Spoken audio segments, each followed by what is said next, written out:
Ladies and gentlemen, boys and girls, I go by the name of Caution Mr. 700. Reporting live from Thug's Mansion. I'm in here with my brother Bryson Boom Paul. What's the deal, my G? What up, what up, what up? Same old same. This is another episode of Awwready Not Like Us, the podcast. We're on episode 7. 7. We're going to get to 100 soon. That usually comes after 7. So right. Lucky number 7, though. Man, what's been good with you, my G? Man, staying busy, stay out the way, man. So, I mean, that's the best thing to be out here. Yeah, man. Just trying to stay productive. Stay black, alive, and productive. Man, instead of staying black, die. Yeah, bro. Yeah. Let me ask you something. We never really talk about this kind of shit. Right.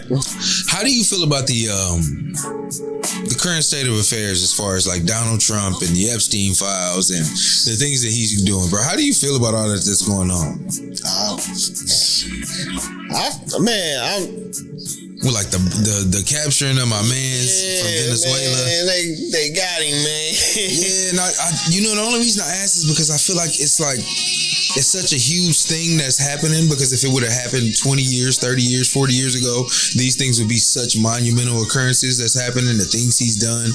Even if you go back to like the January 6th shit with them storming the Capitol, like all this shit is like, yeah. And we living through it. And I think as black people, and I say this without being overly racial, I think as black people, we've become numb to it. Like, we just don't fuck with him so much that we don't even care what's going on the other side no more. Yeah. So I wonder where the disconnect. I think Donald Trump is the cause of like a lot of the disconnect when it comes to that shit now, because a lot of us don't fuck with him, and so we just don't pay attention to the politics at all. You know what I'm saying? No, I think, as long as when it don't have to do with money. Right. When it don't have to do with money, that's when everybody's sitting here like not as impactful or trying to have their voice heard like that. Mm. But at the same time, man, seeing all this shit, seeing all of this unfold, it's like, this is what happens when you don't vote. This is what happens when we don't come together and vote and make sure our vote counts. Like, remember the very first time Donald Trump became president, I felt like everybody was like, he ain't gonna win anyway. That's exactly what the sentiment was. They didn't take it as serious, and then he won, and everybody was like, oh, like a reality star won. Yeah. He just changed the game up. Like, he didn't have no political, involvement, no political jobs, nothing before he became. He just had momentum. He had momentum, and he got a bunch of people around him that could like sell what he was trying to push. But I think now it's so crazy to see, like, even with the Epstein files and like the way that they so cautiously release little tidbit by tidbit. You know what I'm saying? Like, baby, and it's so vast and it covers so much. And I think he's involved in so much of it, even if you don't have any direct proof that he did anything with anybody underage like Epstein was. Well, that wasn't what he was getting. That's not what they was on him for. It was the fact that he was supplying celebrities with a place and to be secluded and do whatever, nasty shit they was doing. So like, y'all niggas was damn near best friends, right? Like, you know what I'm saying? Y'all damn near best friends, but you want to put on this facade like you don't know him or you never had any affiliation with him, or it was very minimal. I just think like he's a very reckless individual, and I think he goes about things in a very reckless way. But when you can do things and know that you're not gonna suffer any consequence from it, I mean, he gonna suffer some eventually. Like, obviously, he still got all these cases he got to fight. But they never gonna even with the convict him Epstein as files, president. though, you know what's crazy is with the Epstein files, like, the files is available. Like, they have been unsealed and all this other stuff. Now, I feel like people only care about what the media obviously shows, which is like the baby portion of what's going on in the files or what's in the file. Right. Like, everybody, like, the files are made illegal. I mean, not illegal, but the files are made legal and accessible, and the media is just taking their time with it, because who knows, it's like millions of pages, thousands and thousands of pages that you have to go through before you figure out what is out there. And obviously, the first thing, as soon as they was unsealed, what they do? Show pictures of Bill Clinton and who else? Chris Tucker. That was so random to me. Right. To see Chris Tucker just sitting there like, bro, what the fuck are you doing there? You know, on the plane, everything. But he admitted like 4 years ago that He was like, yeah, I was hanging out. We was on a world peace treaty tour or something like that, and Epstein let us use his plane. He was, now as a nigga, obviously it made sense. This nigga said, hey, I didn't know whose plane it was. I just knew it was the free plane, and I'm on it. So a couple of the homies on here, we gonna make the most of this. They got pictures of him in the pool at the island and all that stuff. So it make it look funny, but it also be like, hey, maybe it doesn't happen that time. Maybe it was, but and I don't necessarily think just because you may have went there that you participated in the things he was doing, but just the fact that you were there make you a freaky ass nigga. Like that's point blank proven. Like the fact that you was there in general makes you a freaky ass nigga in general. So you can explain it however you want to. Right. But the minute they show a picture of you with your shirt off, bro, in a pool or a jacuzzi, he said me and Bill was Mr. hanging. Clinton. Me and Bill was hanging. That's it. Boy was in there getting it in. Now, I hate it for, any of the underage women that suffered at the hands of Ghislaine, whatever her name is, and Jeffrey. But for the ones that, like I said, it's the same thing I said about the Diddy shit. If you was with consenting adults, whatever y'all did there is on you. But if it involves any of the other shit, then that's when it becomes a problem. But shit, who's to say? Chris Tucker might be, he might be free of it.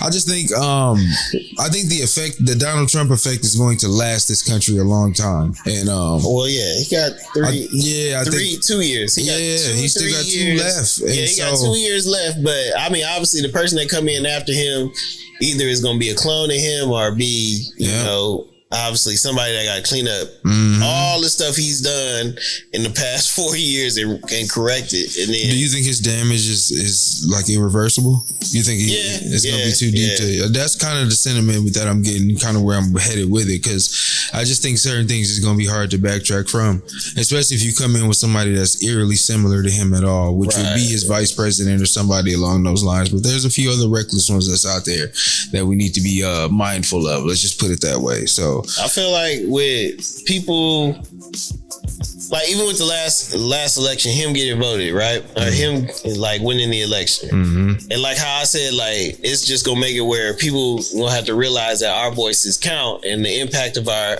voices when it comes to voting. But at the same time, man, seeing him get elected twice, I feel like a lot of people are gonna also just not care about politics anyway and care about the vote. I feel like the next generation, I feel like it's gonna be like, well, we had Donald Trump in office for two elections or 2 terms, and on top of that, man, it's politics, it's government, so money rules. So whoever got the most money going blah blah blah, and not really realize that the people control the vote and can make things happen and make things change and whatnot. So we'll see. It's crazy to even see like the effect on like the children, and like I see sometimes my kids are like, they have this disdain for Donald Trump and they don't even know him. You know what I'm saying? Like they don't know much about him, but they know they don't like him. Right. That'd be something too. You're gonna decide everybody gonna have to have a conversation with their kids about. They'll be like, oh, I don't like him because everybody said, why don't you like Donald Trump? Right. I don't like him just because he's evil, mean, and all. Who told you? I don't know. I didn't do no research. It's not, unless it's on YouTube, I ain't got the time. No, facts. Because that's where people consume the information. Short for the next generation, for kids now, they'll be like, if it's not on a YouTube short, I ain't trying to, or TikTok, I ain't really trying to mess with it. Right. I had a question. Why?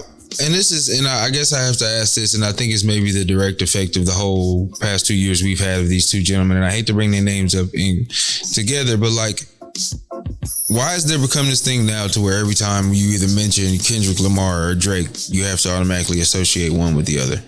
Like, why have we gotten to that point?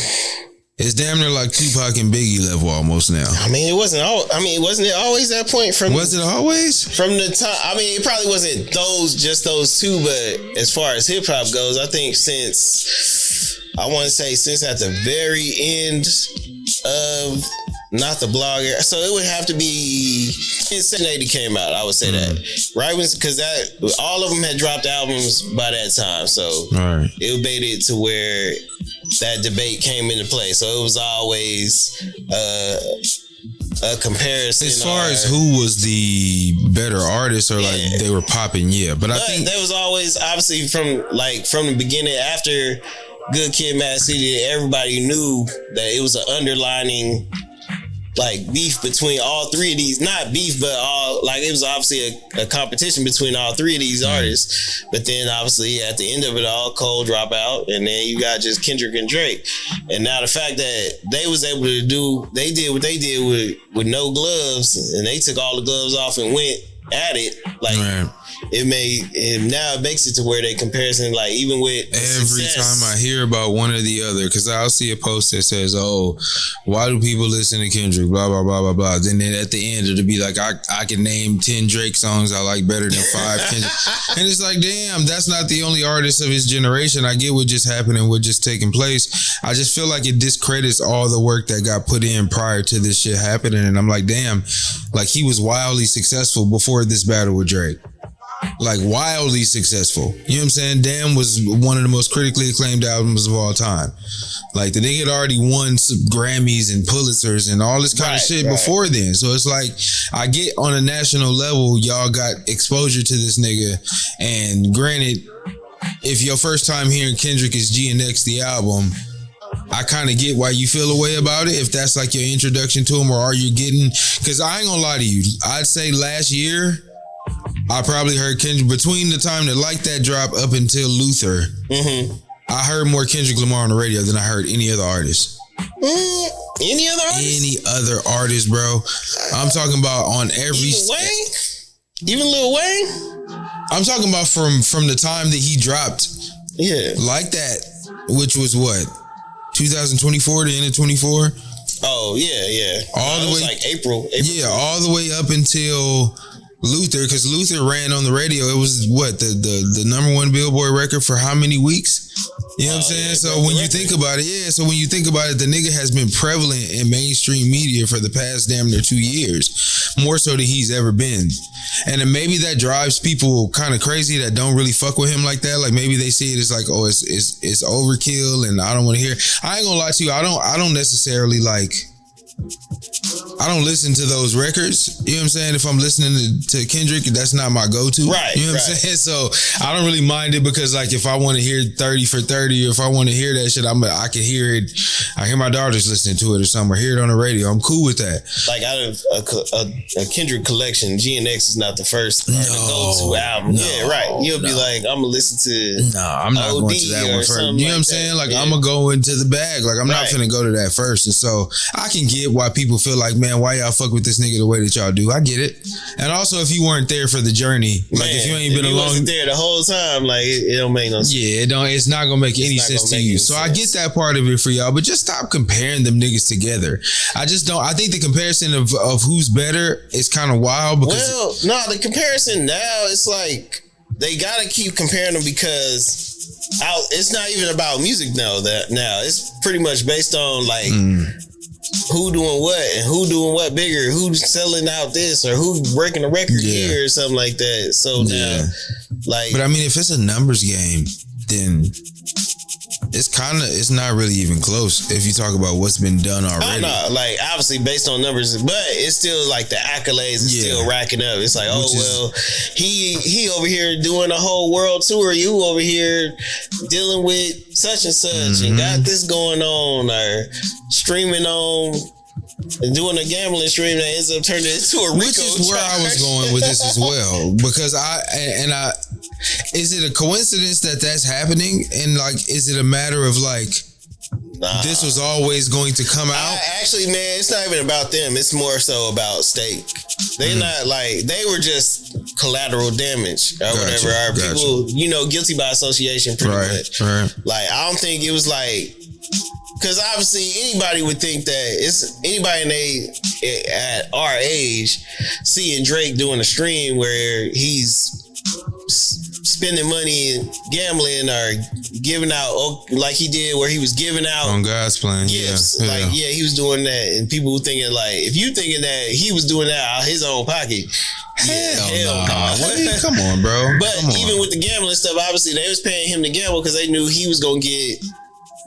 Now the fact that it went as deep as it went is kind of crazy. But I think it's wild for to be anything associated with like fake streaming or botting when you have had this whole campaign for the whole year that you've been against. Yeah. So that's the part that kind of perplexes me, because like, why, if you knew that you had this on the backlog and it was coming out eventually, why was you going so hard the other way?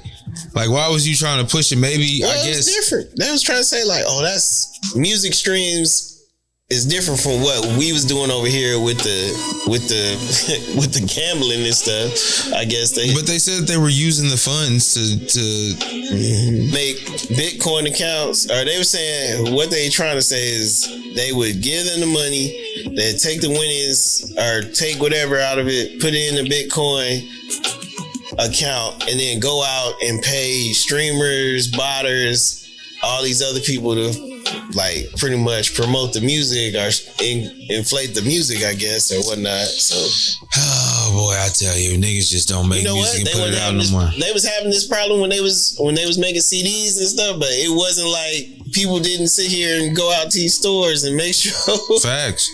I think that's the biggest difference. Like this system gives individuals a way to manipulate the system a little bit easier, because you can't determine if what's a real person streaming or a robot. Like, there's no way to determine that.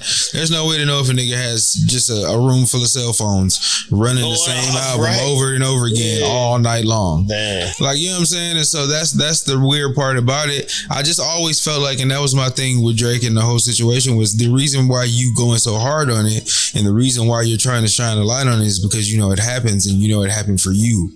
And so if you know that there's been things done for you to make you succeed in a way, and you see that same formula being applied to somebody else, of course I'm gonna call it out. Nigga, I see what y'all doing, and you gonna do it to a song that's with a nigga dissing me too? Like, you gonna use the same strategy you use with me, only in a song against me. Like, yeah, I would be pissed as well. I would be. Right. So I get that part of it.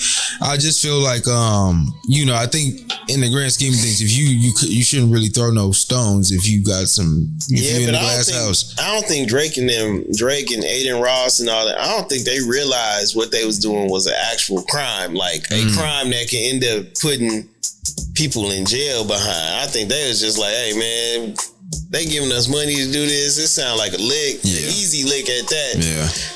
And yeah, I guess in that sense, it's just all these different ways and mediums to make money. That, like, if opportunity is presented to you from a legitimate company, right, and in a manner that's conducive to the things you're used to doing. Like, if you're used to doing business a certain way, somebody presents it a certain way. This is a public company that does real business, and they brought it to you in a manner that was professional and airtight, and you just thought it was cool. And come to find out, it's hard for me to think that they didn't know 100% what was going on. I think they did. I don't think they knew in the beginning. But I think they eventually found out, and they were still like, man, this is like, even if it was like some white collar crime stuff, they was, man, it's gonna take 18 people before it get to us. Yeah, so many degrees of separation. I get that part too, but yeah, Aiden Ross seems like a slimy ass nigga anyway, so I don't really put it. He's a Drake stan. I just feel like a Drake stan will do whatever to see him win in this whole scenario. I think it's just kind of wild to see the methods in which he chose to try to like go at the media here in America. He didn't choose to go the traditional hip hop route, which I'm cool with if you choose not to. He went the podcaster streamer route. You know what I'm saying? So he'd rather do some shit with Bobby, whatever her name is, or Aiden Ross, or fucking Ben the Don, or you know what I'm saying, Nia. He'll do shit with them because he knows that they're not gonna push the issue. They're gonna do whatever you ask them to do. They're gonna be on, you know what I'm saying? They Drake fans. They gonna fuck with you in that manner. You don't want to come over here and answer no more questions about the way they did you with the Pusha T shit, and asked you to did them interviews and had you all vulnerable on camera and shit. Right. There's a reason why he doesn't do it, bro. It's because, and I feel like in those formal battles outside of the Meek Mill shit, because that was, his great, he did his shit with that. You know what I'm saying? He took care of business. But with the Pusha T shit, all them interviews he did and all the shit he was doing with LeBron and how LeBron was talking to him on the shop and telling him, what I tell you, and all that kind of shit. And like, you sit down with Elliot Wilson and talk about how shit affected you and you didn't really understand the art of. He just wasn't ready for like that kind of hip hop media, bro. I think he had every bit of legitimacy to prove it. I think even with him battling Pusha T, I think before it happened, I think he really was like, I could beat him. Like, I could out rap Pusha T. Like, he had it in his heart. He only got one genre flow anyway, so I think he thought he could really beat him. Obviously, he fought the good fight. I mean, the W freestyle wasn't bad. It's one of the hardest beats I've ever heard in my life. Don't get me wrong. That's not Drake. Drake problem is not making the diss record. It's you gotta have the heart to. I'm finna do this forever. Like we gonna be forever, or we gonna go back and forth, right? For as or long I'm as, willing to take this. I'm willing to go as long as you can. And I think the methods in which he loses in battle rap, bro, it's like when a nigga takes it low. You can't drop out now. You can't be like, oh, I see it. It seemed like when a nigga takes it low and people buy into it, because when Pusha went where he went, he took bro through there and like, yeah, but that was a knockout blow. Yes, that was a knockout blow because he doesn't know how to. He couldn't. And that's also blow. Because when he even admitted like, hey, I didn't think I didn't know it was gonna get that deep. I didn't know. I knew you was. I didn't know what you was capable of. I guess I would say I didn't necessarily knew what you was gonna find out or what information you. And the court of public opinion in hip hop is different than it is in mainstream media. What we look for is not necessarily what we would call back to back. So back to back was a tough record, right? We liked the record. Everybody was a fan of back to back when it dropped. You could play it in the club and people fuck with it. But that's not traditionally what we look for from diss songs. You can't apply that same formula to every diss song, bro. But even with back to back, or back to back, and the one before that, was 0 to 100. That was the third one. That was the one he did after back to back. Yeah, but it was the first one he did. I forgot the name of it, but it was the first one he did. It was a slower record, right? Yeah. Charged Up. Okay, yeah, it was Charged Up. That's what it was. Him doing Charged Up and then going. He obviously Kendrick stole the same one where he did back to back and then 0 to 100 and all that. But it was just the fact that Drake, he beat somebody. He fair and square. He beat him and even when he went into it with Pusha T, he had the crowd. He had the crowd in his favor. Obviously, the whole time. Drake's fan base at that time even dwarfed. It was huge. It was huge. Pusha T's fan base and stuff like that. But it's at the end of obviously in a battle. Obviously, another way to get a win is to have either a verse or something that's pretty much gonna stop everything. And in that case, obviously, he revealed that you got a kid.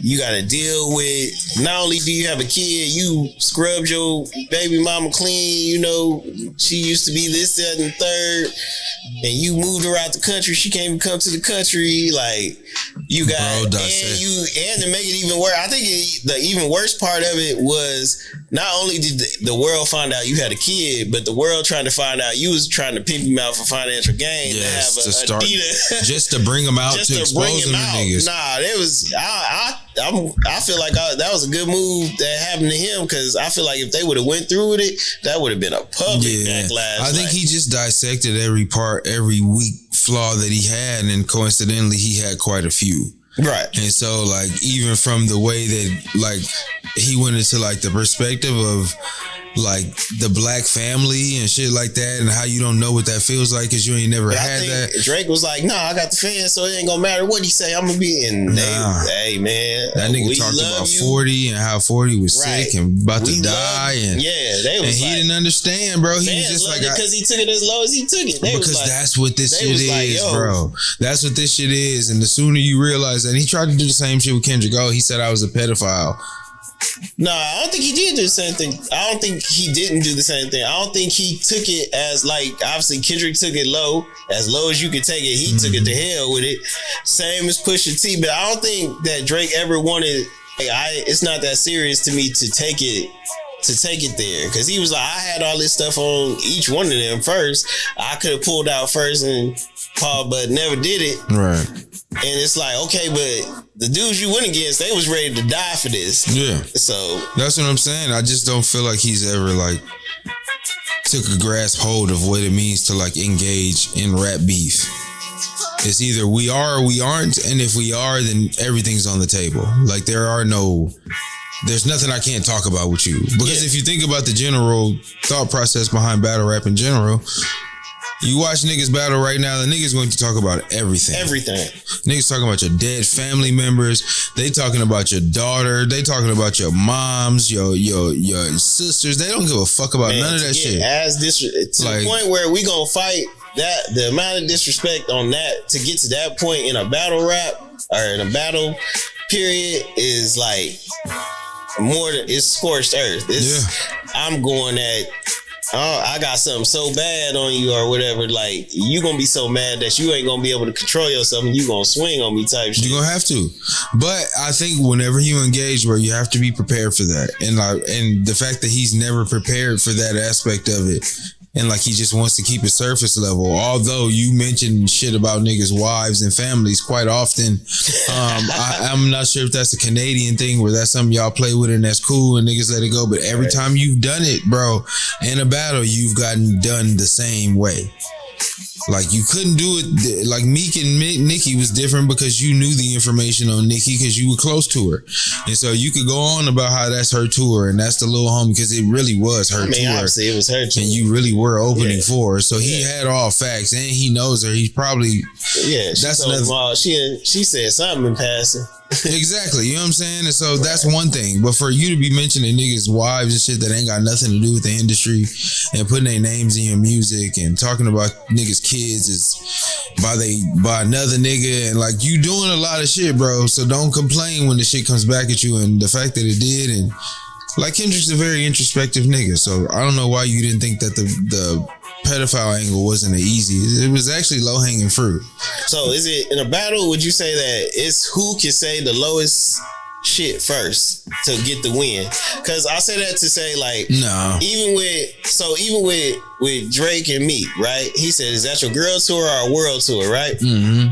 And obviously that was ain't nobody expect that. That's why it was as shocking as it was. And they didn't expect Nicki to get involved in the stuff like the way they did it. Right. So, but obviously right after that, Meek stops. Meek is like, completely. All right, I'm done.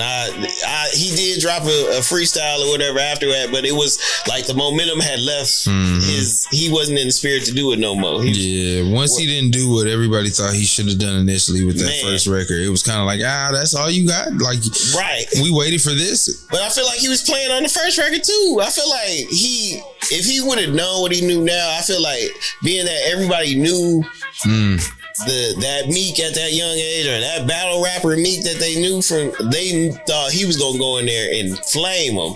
Pun intended, but he was gonna go in there and flame him pretty much, like from the off the rip. But then he put out the first song and everybody was like, oh, that's not what we expected. And then, Drake went with the repetition, kept, I'm gonna hit you with this one, and then surprise, I got another one for you that's coming right out the back, and all that. Yeah, and I think he thought that the ghostwriter shit was gonna be more detrimental to him than it was, because that. Right. At the time, you would think, damn, that's crazy. He got a ghostwriter. That at the time, that was like a huge fucking deal. Look, because obviously Styles P said, if you need a ghostwriter, you're not a real MC. But like, I feel like Meek thought if I say that, obviously it's gonna be game over. Right. But nobody ever took Drake at, like he said, I'm an MC, I'm a rapper, I'm a real spitter type shit, right? But it was like everybody believed him, but he had nobody something to took prove. him serious. Like, it would be like Kanye saying that, like, I'm a real spitter, and they'd be like, all right, cool, man. We want the beats. We don't like, you already established yourself as a super producer, and Drake already established himself as a crossover act, a pop artist, or he was just in love with rap. So nobody, when he got a ghostwriter, all right, cool. So right. Yeah, it didn't have that same effect as if you would have been like, Jay-Z got a ghostwriter. But Meek was like, he got a ghostwriter, so he automatically lose. And the fan base was like, nah, keep going. We gotta see where this goes. Play that back to back. We're gonna see where he take this. And then the fact that Drake flipped it and was like, yeah, I got a ghostwriters, but I wrote hits for all these other people too, man. Like, don't. And actually put out a dope ass record in back to back, and nobody cared. 0 to 100. Nobody ever brought it up again. Yeah, I mean, people bring it up, but I think it's more so now when those conversations come up about like who's the best rapper of all time. You can't include him in that conversation and all that kind of shit, which I don't think you can. I think if you have any questions about that, you kind of. You become like the Pete Rose or the Barry Bonds and shit like that. You know what I'm saying? Like you kind of on the outside. I only feel like in the Kendrick and Drake battle, obviously, other than outside of Not Like Us doing what it did, hitting like Meet the Grams and then Not Like Us back to back, obviously pulling the same trick on him. Like outside of those things that make it a determination that obviously Kendrick won the battle, I feel like Kendrick won because Drake said in the track that I'm done. I'm not beefing with you no more. You can go say whatever else you like. You can't quit a battle. You gotta like the people can decide that you quit. You can't just go on the record and be like. And that's why I feel like it's corny if he continues to try to say shit or have the conversation even still. I feel like he needs to just let it go. Like I feel like you just need to let it go. I don't think you should engage anymore, bro. I don't think he don't go at Kendrick directly or whatever now, but I feel like now his only gripes is with the people that were supposed to be his friends or supported him. I think he's going at them like, oh, this is now my issues ain't with Kendrick per se no more. Obviously we did that, it's over with. My fade is with all y'all that just stood there and watched me get my back kicked in. Yeah. So but he has and I haven't seen him aligned with anybody. He hasn't done any music with anybody. He has. 21. With 21 Savage. But that's because that was the nigga who was riding for him faithfully the entire time. He was a true friend. He was super loyal the entire time.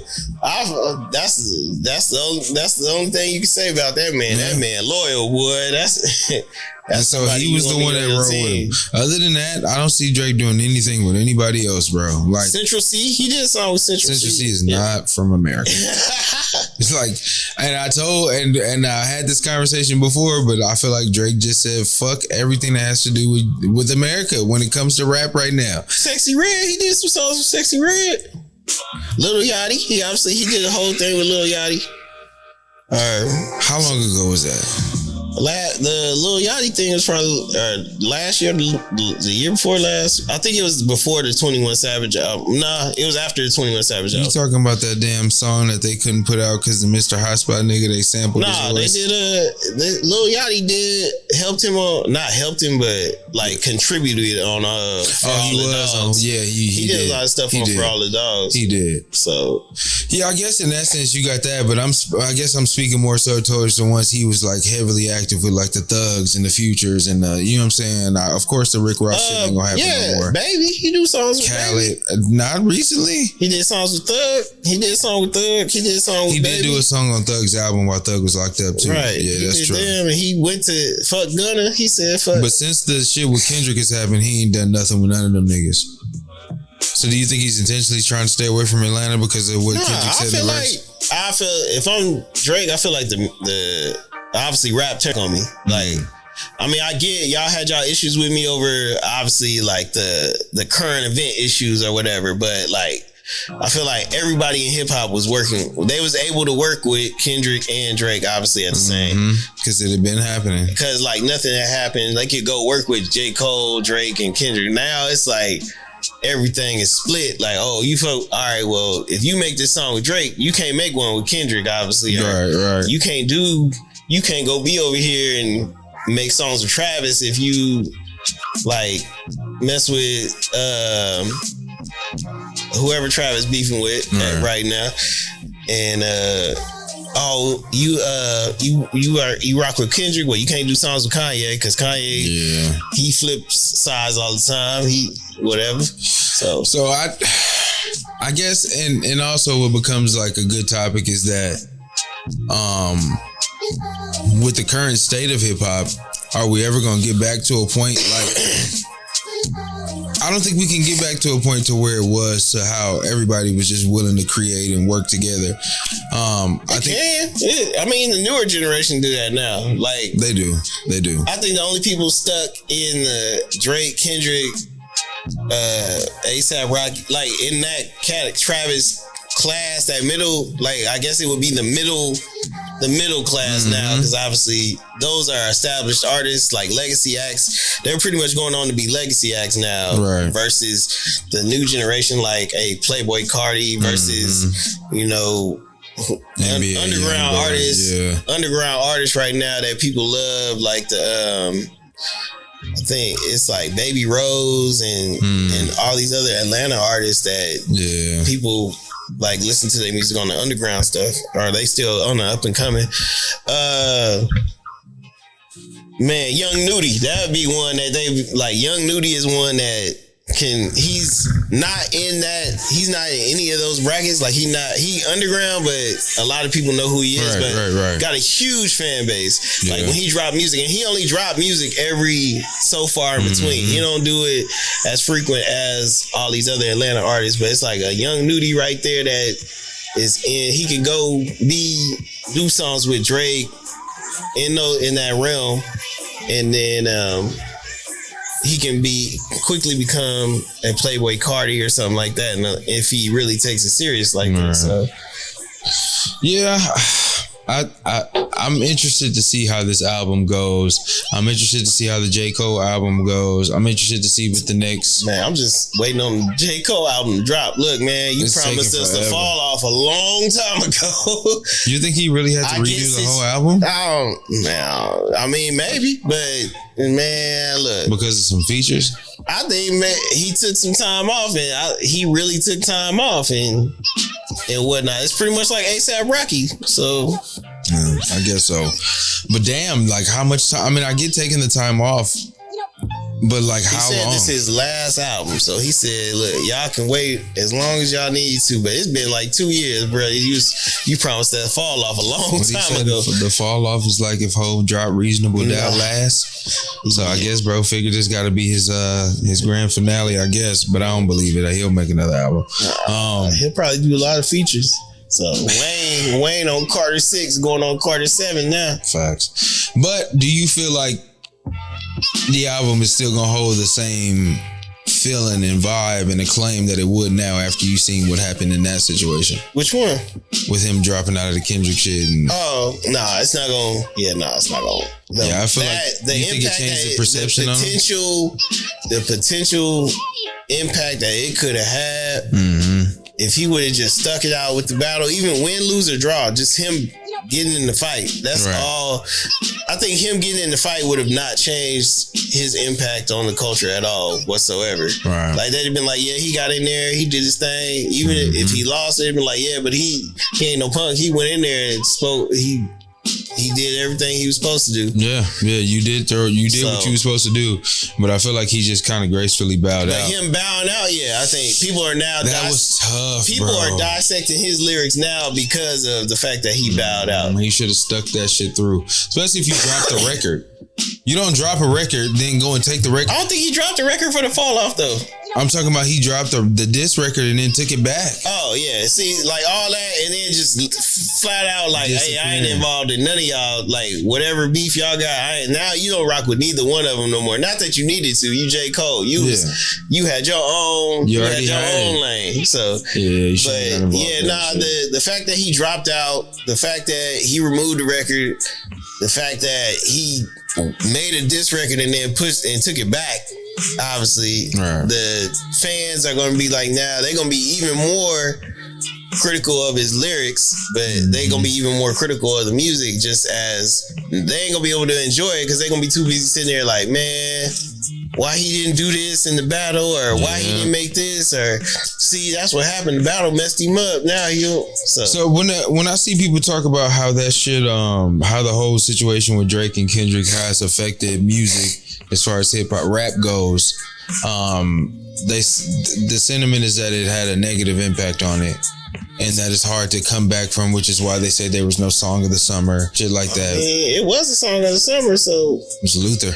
It was Luther, or I mean, the charts pretty much decided that. Mm-hmm. I mean, now culturally, was there a song of the summer? Like, I get what they saying, but it's not. It wasn't that song. Luther was that song that obviously, but Luther is too difficult to understand. As far as the raps, like for the song of the summer, people want it simple. The verse is simple. The hook is undeniable. The beat is, it has that summertime vibe, or it has that vibe to it. Whereas obviously Luther was just an accident. People loved it. And then just went from there. It was obviously Kendrick and SZA on it. I bet you everybody can tell you the hook to that song, but they can't tell you all the lyrics in that song. Right. No, that's a fact. That's the sentiment with a lot of Kendrick shit though. I think that nigga just does a lot. Like he does a lot in a verse. Like he does, and that's one of the things I can bring up. I don't have a problem with saying that wholeheartedly.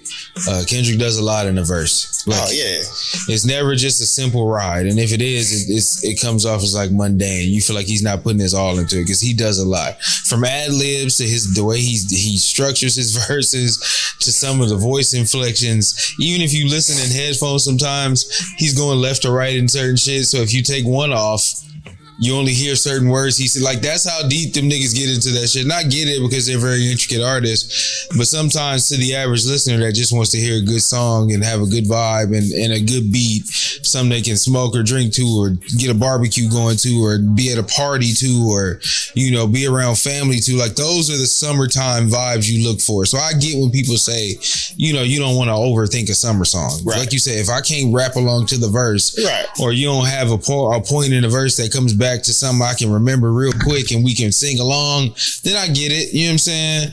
And I also get when people be like, I never get in the whip and be like, turn that Kendrick on. Oh man, you can feel that way, but like I think there's more people that listen to him than not. I do understand that aspect of it. Is he as commercially accepted as Aubrey Graham is? No. I think Kendrick's music has, when it comes out, it has a longer lifespan than any other artist. Yeah. Like, I feel like he drops an album, I can play it every day for 3 months or whatever now. Versus anybody drop out a week, and then by that time I'm already changing up to the I'm snatching. Either I'm going to the go-tos, or I'm trying to figure out who's the new album that came out, and I'm gonna listen to that for the week, and then turn around and be like, all right, I already. And that's if you make it a week. That's if you make it a week. Other than the Clips album, obviously, is still getting played. That's what I'm talking about as far as life expectancy. So, but I don't expect myself to be if they win a Grammy, or I don't think I'm gonna be sitting there bumping it as much after they win a Grammy, because I feel like they've already accomplished. Yeah, you gotta be somebody. We as fan base and as them have accomplished the goal. If they win a Grammy at anything, I'm gonna be like, after that, I'm gonna be like, all right, bet I'm gonna listen to it still from like every few years or something like that, but I ain't gonna be as urgent to go to it as I'm gonna be sitting there more so trying to look for what's the newest project out or what's the new album. I think I've become so spoiled because a lot of the artists that I like a lot, they drop a lot of music. So if like you like a West Side Gun fan, you get a ton of fucking music from West Side Gun. You may not like all of it, you know what I'm saying? And that's completely understandable, but it's enough for me to like snatch shit off of. Here are the artists that I may not have known. That's kind of how I found out about Stove God Cooks. You know what I'm saying? Right. Just by that. And so like those kind of artists I appreciate, but there can be a tad bit of oversaturation. Stove God got a loyal fan base and he makes great music, but it's not like when Stove God drops a song or an album, I'm not rushing to it. I'm be like, oh, he did? All right, bet. I got something to listen to it, whatever. I'm not as urgent to be like, oh, he dropped it. Let me go listen to it right now. But I know it's there, so it's like, all right, I know it's there. So I know it's gonna be. Matter of fact, it sucks because I know it's gonna be fire. Yeah, like that's him, West Side Gun, like Benny the Butcher, all them, even Freddie Gibbs. But I mean, Freddie Gibbs. This time, I only think I rushed to listen to it because it was Alfredo. Right, like it was something that I knew he had released before, and it was already a masterpiece type thing. Versus if he would have had just put out Freddie, I'd be like, oh, I know it's gonna be dope, but I'm gonna get around to it. I ain't gotta do it right now. I'll get to it later. So it was more of a moment than just you know, you want to be a part of that moment because you know what the impact. Well, yeah, like they got it to where this is probably the one and only time, and it took 20 years for them to come back. 15 years. It took them 15 years to come back to make an album, but technically they don't consider Till the Casket Drop they best work, or let alone an album or something. So we just gonna go off the 3 that they made, and then we gonna jump to let God sort them out. Because they really didn't do any music between that time period. Well, and Pusha T kept pushing the whole time. But just not any music together. For them to get to the point where we are like, these guys can win not album of the year or best rap album or something like that. Like I think it's nominated for album of the year. They gonna win album of the year and nothing like that. But they're gonna give best rap album. I mean, like it. But and on top of that, they going against credible competition. Obviously, GNX and Tyler Creator and everybody else's albums that's on there. I think it's gonna be. I think they'll give. In this instance, they either gonna give the rap album, to Kendrick or Tyler. I mean, I'll take that back. They're going to give either the rap album to Clips or Tyler, and Kendrick is going to win album of the year. 2 years in a row? He ain't never won it. I don't think anybody's ever. No, he did win. He's never won album of the year. He's won hip hop album of the year. Yeah. He's never won album of the year at the Grammys. So this has got to be the year. It's got to be. Basing it on what? Come on, bro. I mean, GNX was. It ain't even based on GNX win album of the year. That would be so monumental. That would be the biggest moment in West Coast history. I put my money on it. If he win album of the year with GNX with a whole album with nothing but up and coming West or LA artists, not even West Coast artists, it's only LA artists that's on there. That would be the biggest moment. It'd be the biggest moment in LA hip hop history. Facts. But in West Coast history, period. Facts. Yes, bro. Like, it's going to happen, bro, because he's been up for it and never won it. And so if you look at all the other albums that's up for it, I get it. You know, we can have that conversation. But if we talking about impact, if we talking about how the album performed commercially, if we talk about what are we missing here? Not only that, you did a whole pop out with LA. Then turn around and do it. And it's like if you thought this was just an LA thing. We'll do a world tour with this and sell out every stadium across the fucking world. If he did a world tour and took all that LA rap, well, he didn't take them, but he did the damn tour. He did, but it wasn't a GNX tour though. It was. It was a him and Sister tour. Oh, it was a GNX. It was a GNX tour, bro. Like he did. Like I'm saying, like I mean, the nigga pulled he had the Grand National on every stage. He did let dudes from LA perform on certain, do that, had a moment. The only people that obviously Lefty Gunplay got left out. That's messed up. He fuck with. You can see he fuck with the AZ nigga tough. So I get that. I mean, but AZ got joints. Yeah, he does. And then he making this whole album with Pharrell. So he say, I don't know. Oh, that's what he said. He said, I'm making my whole album with Pharrell. That's what he was trying. That ain't necessarily always a good thing, no. How's it? I mean, Quavo doing a whole album with Pharrell. It's somebody else doing a whole album with Pharrell right now too. I just think that I think the Clips have a specific sound. And I think Pharrell... with the Clips, the Clips have... Okay, so Hell Had No Fury. Yeah, that's what... Hell Had No Fury had different producers on there. But I thought it was different producers on Hell Had No Fury. No, my brother. There's no other production on any Clips album but Pharrell. No. Outside of who? No, Till the Casket Drop. Obviously, they had different producers. They wasn't. Who am I missing, bro? Like you teaching me Till the Casket Drop didn't have Pharrell and the Neptunes produce the whole album. The Clips. I don't even think they produced that album. Till the Casket Drop, obviously the album that we said don't count. I don't think they produced all the tracks on there either. Right. I know they didn't. Oh, he didn't. They definitely didn't do the one with him and Cameron. They didn't. I'm wrong because you're right because it's the Neptunes. They got Sean C and LV as producers. They got DJ Khalil on one, and then they got whoever Chin and Jetty on one.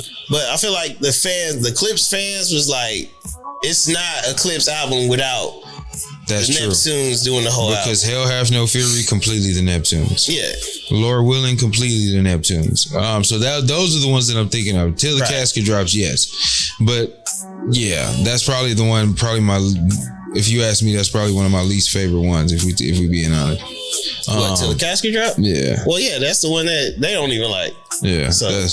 And even with Let God Sort Them Out completely. I was just proud of the fact that with Let God Sort Them Out, they made an album that fans asked for. They made an album that fans asked for with the clip. I mean, with the Clips reuniting with Pharrell. Even though it's not the Neptunes, they still united with Pharrell. So it's pretty much that Neptune sound. Right. They did that. They did everything with the album as far as the release and everything their way. And it became Grammy nominated. Even though a lot of people don't care about the Grammys or whatever, man, whatever. Any artist that wants to be a star in music, outside, a rapper, a singer, whatever, they care when that album of the year Grammy it wouldn't be mentioned as much as it is if they didn't. They care. That like, nigga, that Grammy nominated or Grammy winning put you in a whole hell yeah. I'm my pretty much immortalized. My tour bookings is going up. You're not getting me for the same amount if they say Grammy nominated artist caution on stage tonight, nigga. Please don't pay me the same thing you paying everybody else. Right. These niggas ain't got no work on they ain't got no academy. Got nothing to say. Hell no. It's a minimal. I got a minimum I'm doing now. Yeah, bro. So no, I think that is true though. I think with Neptunes is one thing. Pharrell by himself is a different situation, but that last album, and I just noticed that from the credits, that shit didn't say produced by the Neptunes. That shit said Pharrell Williams. Yeah. So they still fighting over the Neptune name, right? Yeah. So I can see that. So maybe I just don't see a whole Quavo and Pharrell album being something I want. Well, Quavo said I'm making a whole album with Pharrell. AZ said he was making a whole album, like Pharrell working on either Pharrell working on the track or he working on the whole album. But I give you a couple songs, right? But it's another artist that said I'm gonna lock in with Pharrell and we gonna make a whole album. I forgot who it was though, but speaking of the success of the Neptunes, man, it goes into another one. Where people are talking about online not too long ago was Nas. They were talking about Nas albums, right? So somebody came up with based on the Nas album, based on the last Nas album, they was with DJ Premier. They was like, it was cool, but it wasn't like they could feel it was outdated or whatnot. But people started bringing up the question that any artist over 40 or any legacy act, when you drop an album after your prime or after your time is up or whatever, or your time has gone or whatever, can it only be a masterpiece and that's it? It can't be it was all right, it was a dud, it was trash, it was okay, but it could have been better. It has to be a masterpiece or nothing. That's what the question was if an artist over their 40s if their album has to be a masterpiece or nothing after their superstar years or whatever. No, I think after their peak. That's an unrealistic expectation. But we've gotten that though, because LL Cool J's last album that he came out with, obviously he had an album before that, like with whoever else. He been putting out music continuously, but this was probably the longest he had went without putting out music. But his last album that he put out, people loved it and was like, yo, they didn't call it a masterpiece, but no complaints, no nothing. It was an amazing album. Then you got Common and Pete Rock.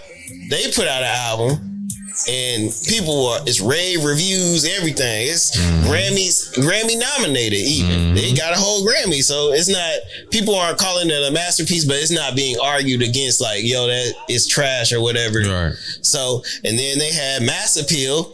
Mass Appeal did a Legends collection. Nas's album was on that, but that's obviously the only album that they was like, it could have been better. But Ghostface Killer dropped an album. Everybody rave reviews. Raekwon drops an album. Rave reviews. Slick Rick drops an album. Rave reviews. Like people are like, yo, these legacy acts or these old guys is out here making better albums than the young guys that's supposed to be popping right now, outside of NBA YoungBoy, of course. But I feel like even with that, even the quality of that, people don't care. He has a fan base that just NBA YoungBoy. He gonna sell. He gonna do Taylor Swift numbers. So yeah, nobody's grading his music on the same scale. These legacy acts are these legendary artists. But I don't think it has to be a masterpiece. I just think it needs to be of quality. And I think it has to be of the standards that we've become accustomed to. So LL Cool J can't drop an album and it sound like fucking Nelly. You know what I'm saying? Like it can't. You see what I'm saying? It has to be authentic LL Cool J. It has to be of quality though. It has to be songs that we fuck with. Like it can't just be something you threw together because you got bored. Because people can find anything to listen to these days, right? So why I'm gonna spend my time listening to somebody that's gonna half-ass their way through this? And then a lot of the legacy acts understand that we can just come do whatever the fuck kind of music we want to do now. We're no longer chasing the same thing that we were chasing when we started. I mean, but they gotta cater to what their audience. Yeah, their audience. Right, and their audience. In most cases, most audiences from people like Rakim and Ghostface, they're looking for them to give you that nostalgic feeling of their sound and how their former approach. So they're not looking for you to come and do anything modern. You just got to cater to that itch that these people want to scratch. Right. You see what I'm saying? Like, don't go too far away from what we used to, but keep it updated enough to where it doesn't sound like you made it 20 years ago. And I think that's the problem people have with with Premier, is that not necessarily did the album sound stale. I think it was just the beats. Yeah. And I think people that goes all the way back to Nas can't pick beats, and now we got this and that. But he just made this whole series with Hit Boy to where the beats were ridiculous. Oh yeah, two series. He made King's Disease and Magic. And tap dance over all that shit gracefully. You know what I'm saying? Like, so I just think it's about sometimes. But I don't think, obviously, Hit Boy don't count as one of the old hits. No, I just included because of Nas. No, I'm saying, like, as far as the production wise versus a Premiere, but that's what fans wanted. They hold, like, this is what we asked for our whole life. Sometimes it be too little, too late though. Yeah, it'd be too little, too late, bro. You gave us, we wanted this in the 90s. Because I saw a question that somebody asked DOC about why the Detox never came out, and he said it plainly. He was just like, it wasn't good enough. You see what I'm saying? And so that's the part. Does that count though? Because that had a whole different expectation to it. Like, you put out 2001, and it's funny how everybody forgot about 2000, but 2001, they like, this is the best album of all time, classic. And like, now you got to come out with Detox. People thinking like, as soon as I press play, it's finna be a cinematic moment. Best thing I ever heard. And so I just think it became an unrealistic. And that's why I say you don't have to necessarily be a piece. Just give me quality music. And eventually, if you continue to do it, it may end up being that masterpiece because you find that lane to where it's like, I'm not chasing to be the number one Billboard album out, but I'm also not trying to succumb to the things that happen in the modern world with older acts who just can't find their way. Right. And so that's what happens to niggas. They get involved and they still want to be rappers. They don't know how to do their hair. They don't know how to dress. They don't know the lingo completely. So they say they sound stupid talking and trying to sound like kids. And so they get caught up in that thing to where they just like, man, I'm too old for this shit. Let me just go on tour and perform my hits. Then it's done. See what I'm saying? When you get to that phase where you like, I'm finna just do tours and perform my hits, then you done. It's a lot of artists clicking up and doing world tours. You got to, bro. You got to, because right now, I think Nelly called the whole 2000s. He said, Ja, hey, Jay, come on up here. Y'all, come on. We're going to have the highest grossing tour, though, once we... Facts. We can get them all in one we gonna one get them thing. all, so. But you mean to do that shit individually, and only certain people are able to sell out venues these days, bro. That's not every major artist thing. There's artists that have hits and records that can last forever that can't sell out a venue. You see what I'm saying? And so, like, I get that nowadays we have a different measurement of success when it comes to what we look for from like these legacy acts, but we also have to consider these niggas been making music for 20, 30 years. What else are they gonna tell you, bro? How many times are they gonna keep finding ways to do it though? But that's why you see they in there really spending. But that's why you see artists like Jay-Z that don't come out that often, because I feel like he has to have like something to talk about.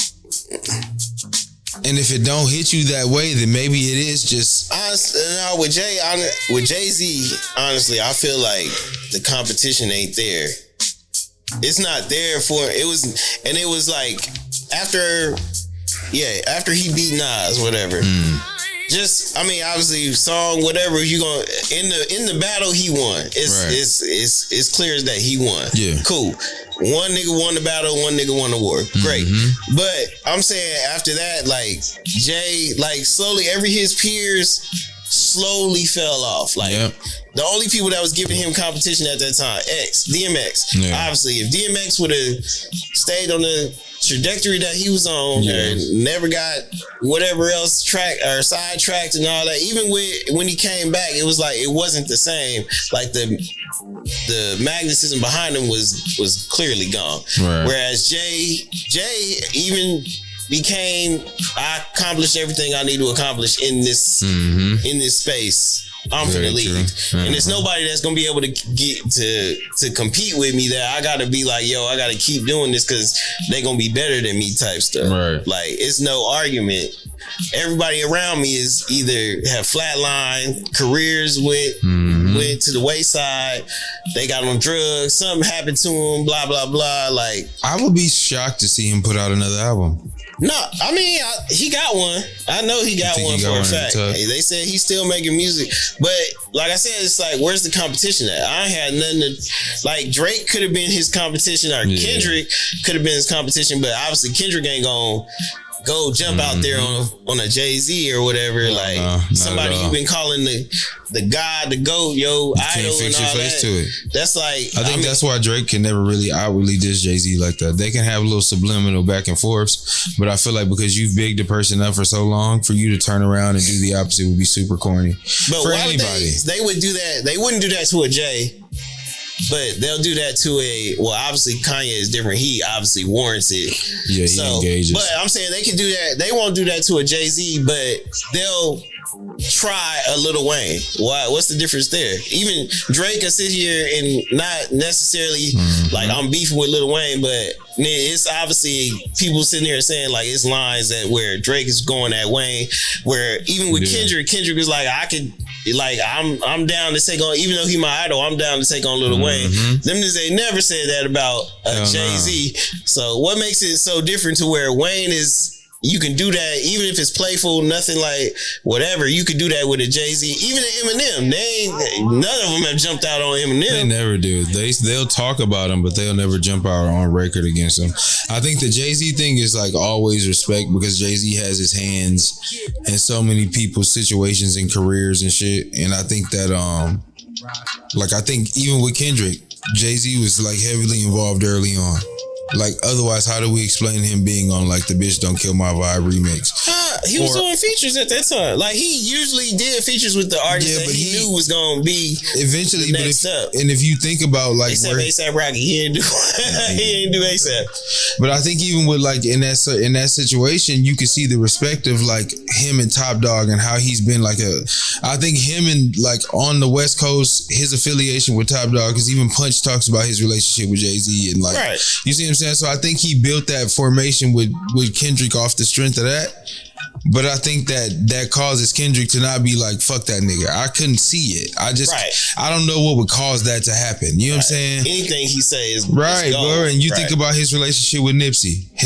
Our introduction to him and Nipsey was what? Him buying 100 copies of. Yeah, but he did that based off the strength of what are the presence and the image of what Nipsey Hussle. And that's portrayed. What I'm saying. And so you do shit like that and make gestures like that, or Wayne having issues with whatever it was that Jay-Z helped him out of at that point in time. That was a big, whatever that was that he did for Wayne. Paid his taxes. Yeah, he paid his taxes or whatever. He did more than that. He paid his taxes, obviously looked over his cash money deal, got him lawyers, got him out of so it's like situations. And the difference between that is these other niggas ain't doing half of that.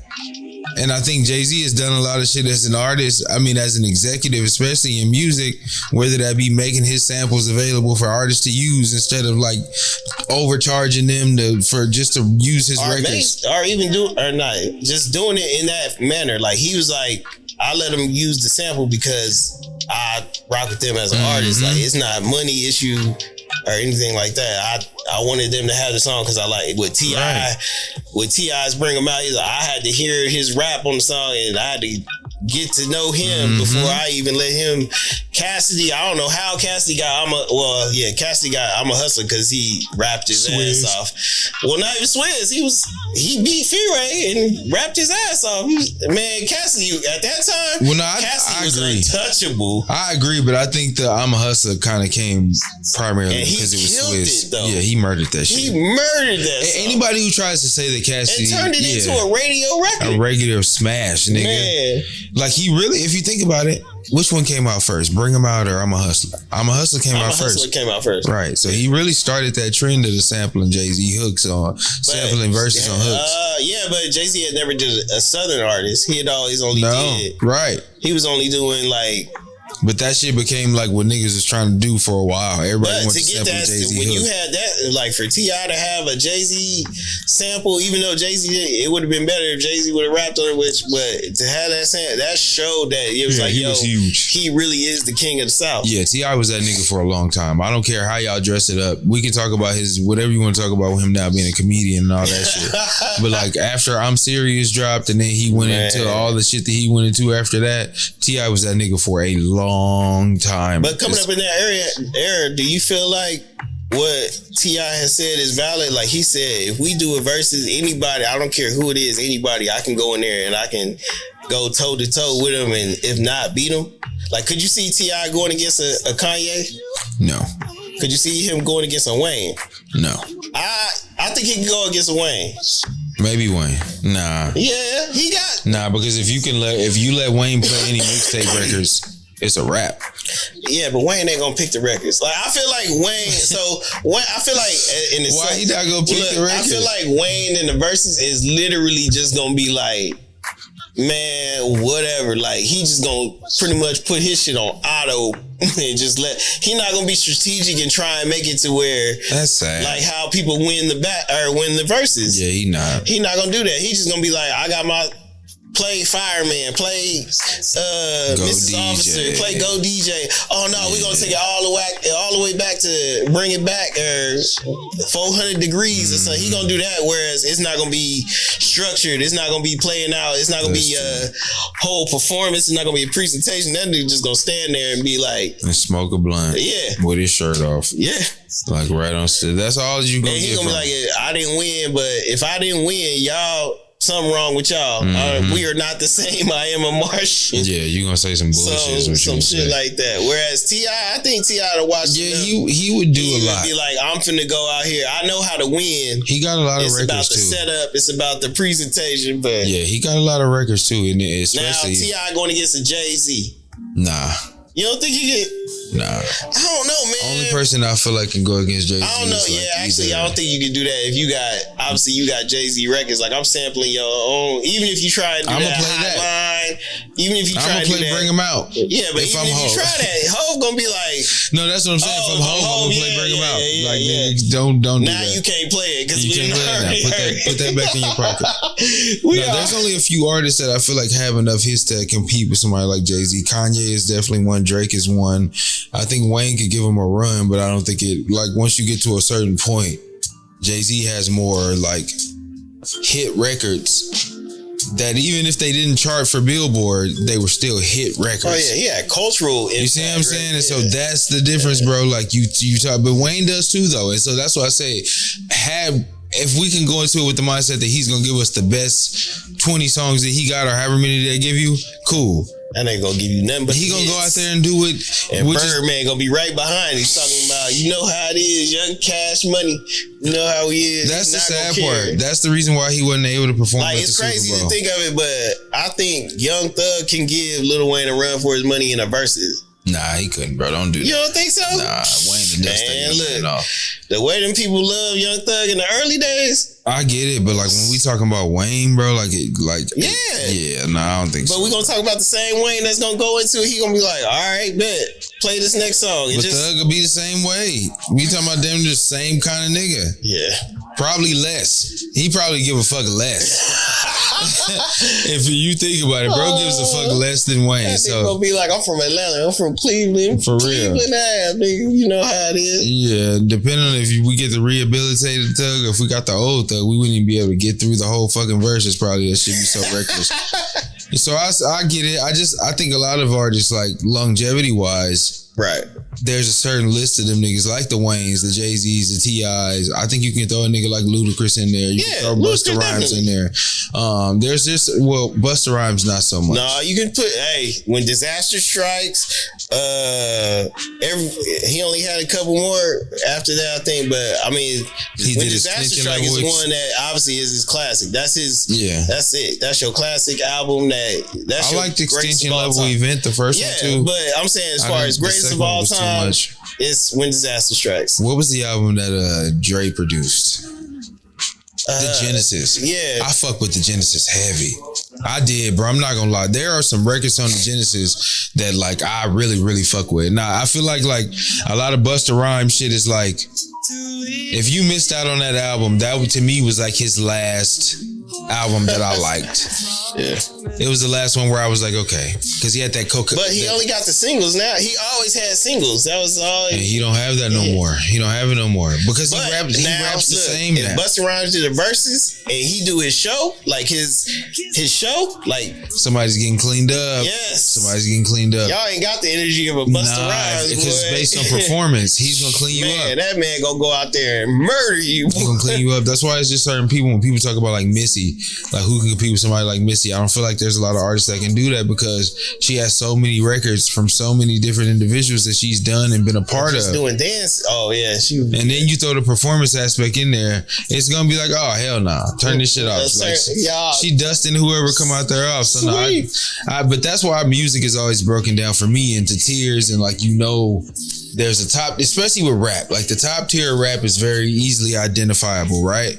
You're gonna always have Tupac in the top tier for all time. You're gonna always have the Hove in there. They gonna always throw Biggie in there. Yeah. You gonna always have those certain group of people, because they're the ones whose music is gonna last forever. And my only asterisk goes over Biggie, but Biggie's cultural impact is bigger than his actual music impact, and I'm gonna stand on that mountain forever. I'm gonna die on that. Because anytime I see niggas be like, okay, this is 6 niggas, you got to take one out to get a top 5, and if Biggie's on there, I'm going Biggie every time. Get him the fuck up out of there. Get him the fuck up out of there. Damn. He don't have the longevity. You can't be the greatest ever with 2 albums. I mean, that's up for debate, man. You I can't, don't know bro. any other albums. You can have the cultural impact, yes. But as far as the best artist, the best rapper of all time list, you can't be on that list with just 2 albums, bro. Man, but I love that people, one of the things you love about social media, I love that people are critiquing artists on trilogy albums, like just 3 albums. Like they like, yo, do they have a classic, like a classic 3?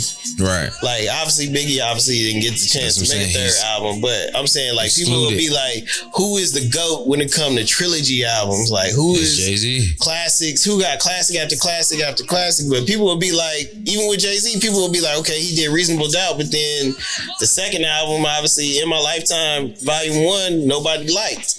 So it has to be a continuation, or can it just be 3 albums from Jay-Z? It had to be a continuation. So it got to be the series. Yeah, like not even a series, because obviously it was this the trilogy out. You had back to back to back, so it was like. So I'll put this in 2 ways. Eminem, for example, Eminem had the Slim Shady LP, and then he had the Marshall Mathers LP, and then he had Encore. Or the Eminem show was after that, yeah. Was the Eminem show after that? It was before Okay, Encore. so Encore was an extension of, the Eminem show after that. Even the Eminem show. So, and then, we got, even with the clips, Laura Willing, Hell Had No Fury. No, Laura Willing, what was the second one? Hell Had No Fury. What was the third one? I just saw it. I just had it up. Hold on. Literally just had it up. Wait. It wasn't Till the Casket Drops. It was. We almost there. It was Laura Willing, Hell Have No Fury, and then Till the Casket Drops. Oh, okay, so it wouldn't count. So I didn't know this was their 4th album. We Got It for Cheaps and stuff like that. Yeah, those don't count. Yeah, but even with Kendrick, they'll say Kendrick had Good Kid, Mad City, Damn, no, To Pimp a Butterfly. But it was something else in between that. So between Good Kid, Mad City and To Pimp, no, those was in succession.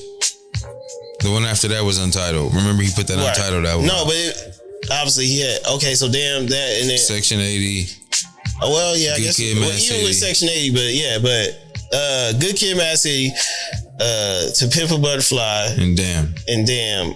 Obviously 3 for 3, and then you had Mr. Morale, and then all that. But shit, even with Yeah, if I'm Kanye, going, even with Kanye, the whole dropout, registration, college graduation. dropout, yeah. So it's like they were trying to. But man, if I'm gonna take 3 Hove albums, I'll go Reasonable Doubt, The Blueprint, and Black album. But no, it had to be back to back to back. It had to be consecutively. Yeah, That's if you what it throw was. Volume 1 in there, It had to be consecutively. you throw Volume 1 in there, get nasty. You can go Volume 2, Volume 3, and then the Black album. Yeah. No, the Blueprint and then the Black album. Oh, Blueprint. So it's the Blueprint, Black album, and then Blueprint 2. That's what he did that to. Yeah, no, never mind. My bad, never mind. That don't American count. Gangster. He did Kingdom Come in between that. So he did Blueprint, Black album, Kingdom Come. Then and nobody liked it, and then he did American Gangster. So yeah, you couldn't he wasn't count counting that either. No.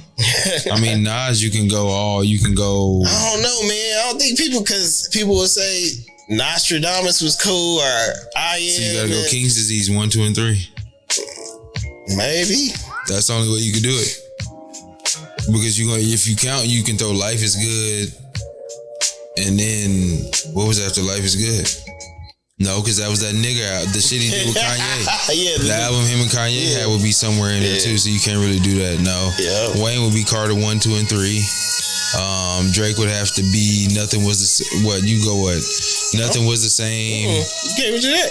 Why not? Because nobody liked Thank Me Later. Well, as far as like... So you can take that one off then. Right, but that was the first album. Yeah. Thank Me Later, and then he did... Take Care. So you go Take Care. Yeah. Nothing Was the Same. No, Take Care. No, he did something before Take Care. He did another album before Take Care.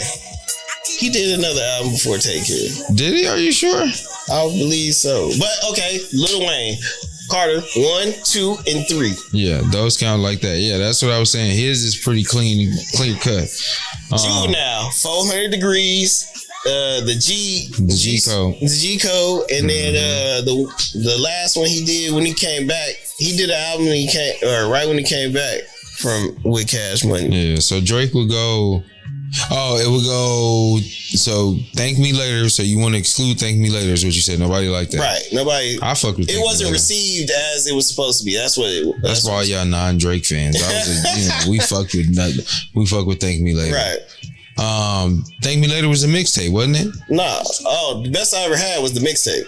Nah. Yeah, best I ever had was the mixtape that turned it into an EP, and then he did his debut album. Thank Me Later. Nah, bro, that's not. Yes, it is. Are you serious? Mm-hmm. Thank Me Later was the album. Yeah, that's the. But what was the mixtape? Best I ever had. Well, that was the name of the song. No, yeah, you're right. The mixtape was October's Very Own or something like that. Nah, that's not what I'm looking for. Yes, it is. That's what it. I'm pissed, bro. I'm pissed. It had Houston, Atlanta, Vegas on there. It had I don't like Successful. Damn. It had to be called So Far Gone. Yeah, So Far Gone. Damn. That's why I was like, I know it was right. Had to be something else. Damn, it's this came out so long. Shit. Yeah, bro. We passed what? That was 20. We 20 past now. Man. So you'd have to go. Okay, so Thank Me Later. You said nobody really fucked with that. Okay, so it wasn't received as a. So you gonna go Take Care. Nothing Was the Same in Views. That's solid to me. That's solid as fuck. So Take Care, Nothing Was the Same, and then Views. All right, yeah. That's solid, bro. I'm sorry. And we could dress it up however we want to, or even if you want to go lower, I think if you go Views, Scorpion, Certified Lover Boy, that's a no. Because Scorpion wasn't that tough, although I fuck with Scorpion. Okay, yeah. I fuck with Scorpion. Nobody, that wasn't, everybody. It wasn't received well. I like Certified Lover Boy. Right. But if we're going to go Take Care, Nothing Was the Same Views, I'm with you. And then if we go J. Cole, that's a tough one too, though. Hell no, because nobody liked Sideline Story. They didn't like his debut album. No, they I damn near hated it. It's easy. And, so what came after that though? We had what? He did Born Sinner. That's what he did. The second album. That's my shit, bro. I fuck with Born. So Born Sinner, Forest Hill Drive, and For Your Eyes Only. Nah, he couldn't do that. If he'd have done, I'd even gave him KOD. If KOD came over For Your Eyes Only, that'd be a solid 3. But that For Your Eyes Only is gonna throw him off every single time. He probably could have. He could have kept that one. Although I like the album. Jeezy got TN103, TN102, or TN101, TN102, and TN103. He got. I think that was the. I don't know if he called it that or he called it. Yeah, if you go 3, I can't. I'm good. That last one I wasn't really rocking with, so I couldn't. Oh no, all is like they. No, actually, you know what? Jeezy is another one that he made these albums, but he was a little too ahead of his time. Like he did. Jeezy, he kept doing because he did a Snowman album and everybody loved it, and then he did a Snowman 2 album. He just don't know how to sit the fuck down. Yeah, like you gotta sit down. Okay, I got another one for you. Let's go, Ross. Oh, Ross got it. Deeper Than Rap. Yep. No. Teflon Don. I skipped Port of Miami and Trilla. What you mean? That was it. That was Port of Miami. So you gonna go Port of Miami, Trilla, and Deeper Than Rap? Port of Miami, Trilla, and Deeper Than. Yep. All of them. You can slide down one and go Trilla, Deeper Than Rap, Teflon Don, or Teflon Don don't count because it was a mixtape. Or wait, was that the mixtape? No, that was the album. That was this one. It was another one. Yeah. Okay. Yeah. It was another one he did. That was a mixtape where he did BMF on. Yeah, I remember that. Right, but if you go, Teflon Don, God Forgives I Don't, and then Mastermind. I don't know what Mastermind is. No. Yeah. What's the cover? Yeah. See, I wasn't. That's when we start to get off. Yeah. That's when the train get off the tracks. So. Yeah. So God Forgives I Don't is 2012. That's the last Ross album I fucked. T.I. had. Oh no, T.I. don't count either. Because I'm serious. Nobody liked that at first. I did. Yeah, but nobody. But that wasn't. Yeah, it wasn't successful. Anybody. It wasn't that's what got him kicked off the label. But so it was stupid song with Beanie Man. But T.I. had trap music, and then he had underground legend, and then he had King. Yeah. So yeah, he did do it. Yeah. The only album I wish you could throw in there. I don't know if we would count T.I. versus T.I.P., but you know. Yeah, see, that's what I was going to say. If you can knock out, if you could go trap music, urban legend, and Paper Trail, that'd be a solid ass 3. Yeah, but Paper Trail was T.I. versus T.I.P. Yeah, he had King and T.I. versus T.I.P. in there, so that kind of fucks that up. I think King is his greatest of all time, but you know what? No, I'm not saying that. I mean, like overall, like as him as a worldwide global superstar, then yeah, it was King. But if you were just asking like a regular as a hip hop fan, obviously trap music. Yeah, trap music had a way more lasting impact than. And he was at the middle. He was like everybody. Some people knew who he was, but everybody didn't know who he was at that time. So, yeah, I think that's a dope conversation. I think I've seen something like that before. But if you do put it in that perspective, it gives a different take on like an artist's longevity and like them being able to create like classic albums consecutively. Because that's always a big deal. You get one classic album, or you get one album that's a great album, and then they kind of struggle. You know what I'm saying? You get that struggle period. And then you find your way on the third one, and then you pretty much not start back over again, because then you make a fourth one and people be like, nah, this wasn't nothing like your last stuff. So yeah. But dope, always dope to wait, to kind of recollect. Have it? Oh, not consecutively. How you don't think so? He had Doggy Style. Okay. And then he had The Dogfather.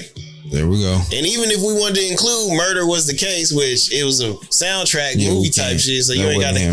But even after that, he had the one with No Limit, Paid the Cost to Be the Boss. Oh, the game is to be sold. Yeah, the game is to be sold, not to be sold. He had that, which is. He had. So that was 93, 96, and 98. So that was Doggy Style, Dogfather, The Game Is to Be Sold, Not to Be Told. Then he went to No Limit, did The Top Dog. The Last Meal was hard. Paid the Cost to Be the Boss was hard. The Blue Carpet Treatment was hard. Damn, he might be number one. But see, those aren't successes though. That's yes, they were. So look, we got Doggy Style, Dogfather, The Game Is to Be Sold. So that would be his trilogy. That was his trilogy. And then he turned around and gave us No Limit, Top Dog, The Last Meal, and then Paid the Cost. Oh, and then Last Meal, Paid the Cost to Be the Boss, and then what's the Rhythm and Gangster? Yeah, because that has Candy and all the other. Yeah, you might have to give it to him on that one. Oh, that had Drop It Like It's Hot. Yep. Let's Get Blown. Signs, ups and downs. So Snoop is up there. He's up there. He's up there. Damn, I ain't even. So does Dr. Dre not count in any? No, he only got 2. He only got 1, I think. 2. Chronic. But he had the Chronic, and then he did 2000, and nobody liked it, and then he did 2001. So what the fuck was on 2000? I don't remember. What the fuck is on 2000? That's how bad it make it. I don't remember. Well, I gotta see, bro, because that's wild. Nah, he had. I've been there. I've done that. You motherfucker. No, so they don't even count it as an album on here. He said, hey man, take that shit off. But see, the only thing that fucks them up is Compton. They got the Chronic, then they got 2001, then they got Compton. Oh, they didn't even put it on. What about Corrupt? Because he had Corruption.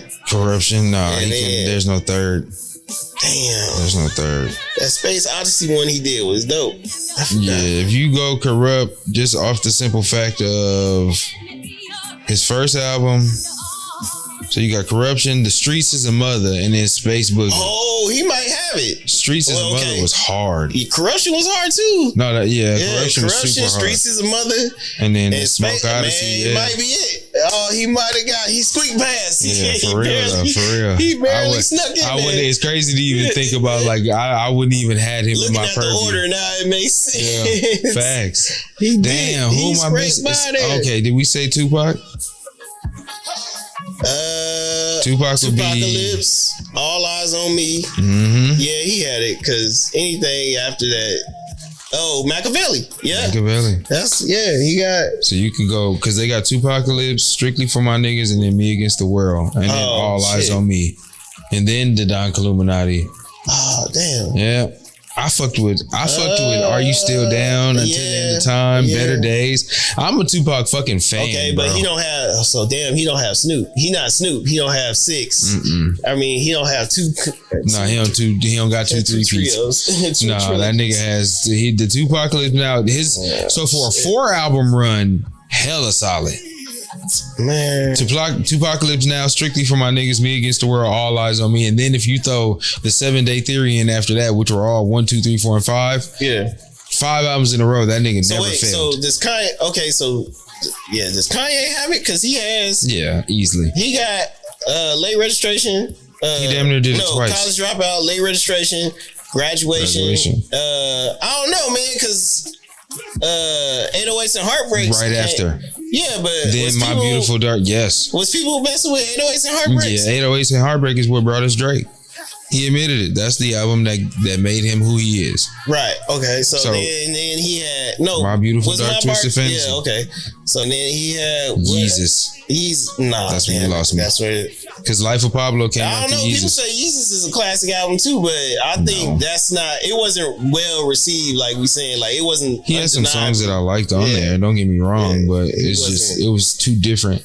I think if you go College Dropout through My Beautiful Dark Twisted Fantasy, his discography is untouched. Right. Like you argue with your mother on that one. You not nigga, I don't care what you say. That nigga has one of the toughest discographies just looking at it from here. Well, we consider, I mean, even though she is considered an R&B artist, but we all know her as a lyricist as well. Will we say Erykah Badu counts with the trilogy? If we're going outside of rap, yeah. I mean, just in general, I guess we wouldn't be going just outside of rap because obviously Drake was singing on R&B and shit on his. Yeah, but he's technically a rapper. So he leans heavier towards the rap than the R&B. I think Erykah has completely R&B. That would be a different. I think you can throw Erykah in there. She has to go. Beyonce has to go. What about Lil' Kim? Does Lil' Kim count? Because she had hardcore. And then I think after that she had 2. She got 2 at most. She got 2 at most. Yeah, she has 2 at most. I think Nicki goes. Do she? Yeah. Yeah, she do. I mean, she do. By default. Not because I like her, but because she does. She has the work to put her in there. So I'm not gonna shit on her and act like she doesn't. Yeah. Who's another one? Rhapsody? No. I mean, she got great albums, but it's nothing like it was like, oh my God, this was nothing that stood the test of time like that. So it didn't become like, I mean, obviously, like knowledgeable rap fans or true rap fans know about. Fuck Who then? That's it for women. You gonna throw Queen Latifah in there? MC Light? They didn't have 3 albums though. Exactly. Or if they did, it wasn't like Cardi only got 1. 2. She got 2 now. Oh, I don't know. It's still up for debate. It's still up debate for if we can. Did she put that album out? Yeah. Am I the drummer? Or second? Yeah, it's out. Okay, cool. It's been out since I ain't tapped into her like that. Third quarter. But yeah, if you saying it like that, like it's still up for debate if it's considered like a classic or something that is memorable can be like undeniably argued that hey, this is it. So yeah, that's true. Damn, that's crazy how the list of like the female artists ended that quickly. There's not another one we can throw in the mix. Eve. No, she only had 2. Damn, Scorpion and oh yeah, she had that. After that, it was go marry the white guy. What about Ja Rule? Nah. Clearly, obviously, 50 had singles for sure. 50 had Get Rich, Die Trying, Massacre. The Massacre. But there was nothing. You can't compare anything else after that. Yeah. Curtis. No, was it Curtis? Yeah, but that was something else. Curtis wasn't that like the first. I think it was something else before that. Nah, that before I Self-Destruct. Oh no, yeah, that came after too. Yeah. No, man, I think Curtis. Curtis has to be. Was Curtis the third album? Curtis was the one where he said, "I get money." That's the one. Or was it? No. The first song on Curtis is one of the hardest beats. The one Curtis is the one with Akon. The song with Akon. I think the song with Justin Timberlake. The song. Yeah, the first song on Curtis. Let me see. I gotta find that because the beat on that song. I can't even think of what the name of it is. But like when people talk about 50 Cent, I hate how they make it like that nigga just wasn't that nigga. Man, that nigga was the last. Yeah, for real. I think the last real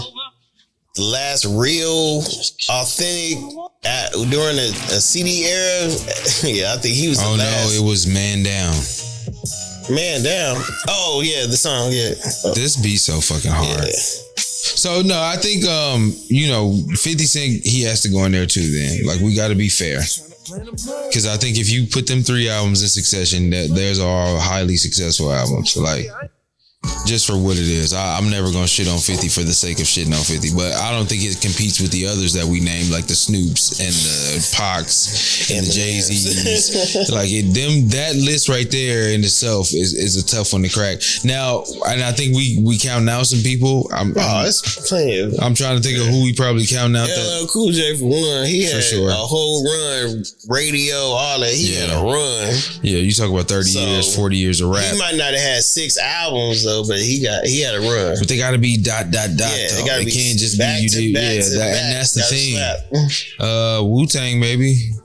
No, they only did 2, and then after that, they was all that third one they put out. Everybody was like, everybody wasn't there. That's why they didn't agree on the album. Oh no, I think the third one was the second one was Triumph, wasn't it? Yeah, because the 36 was the first, and then Triumph, and then they had was that the one that they sold?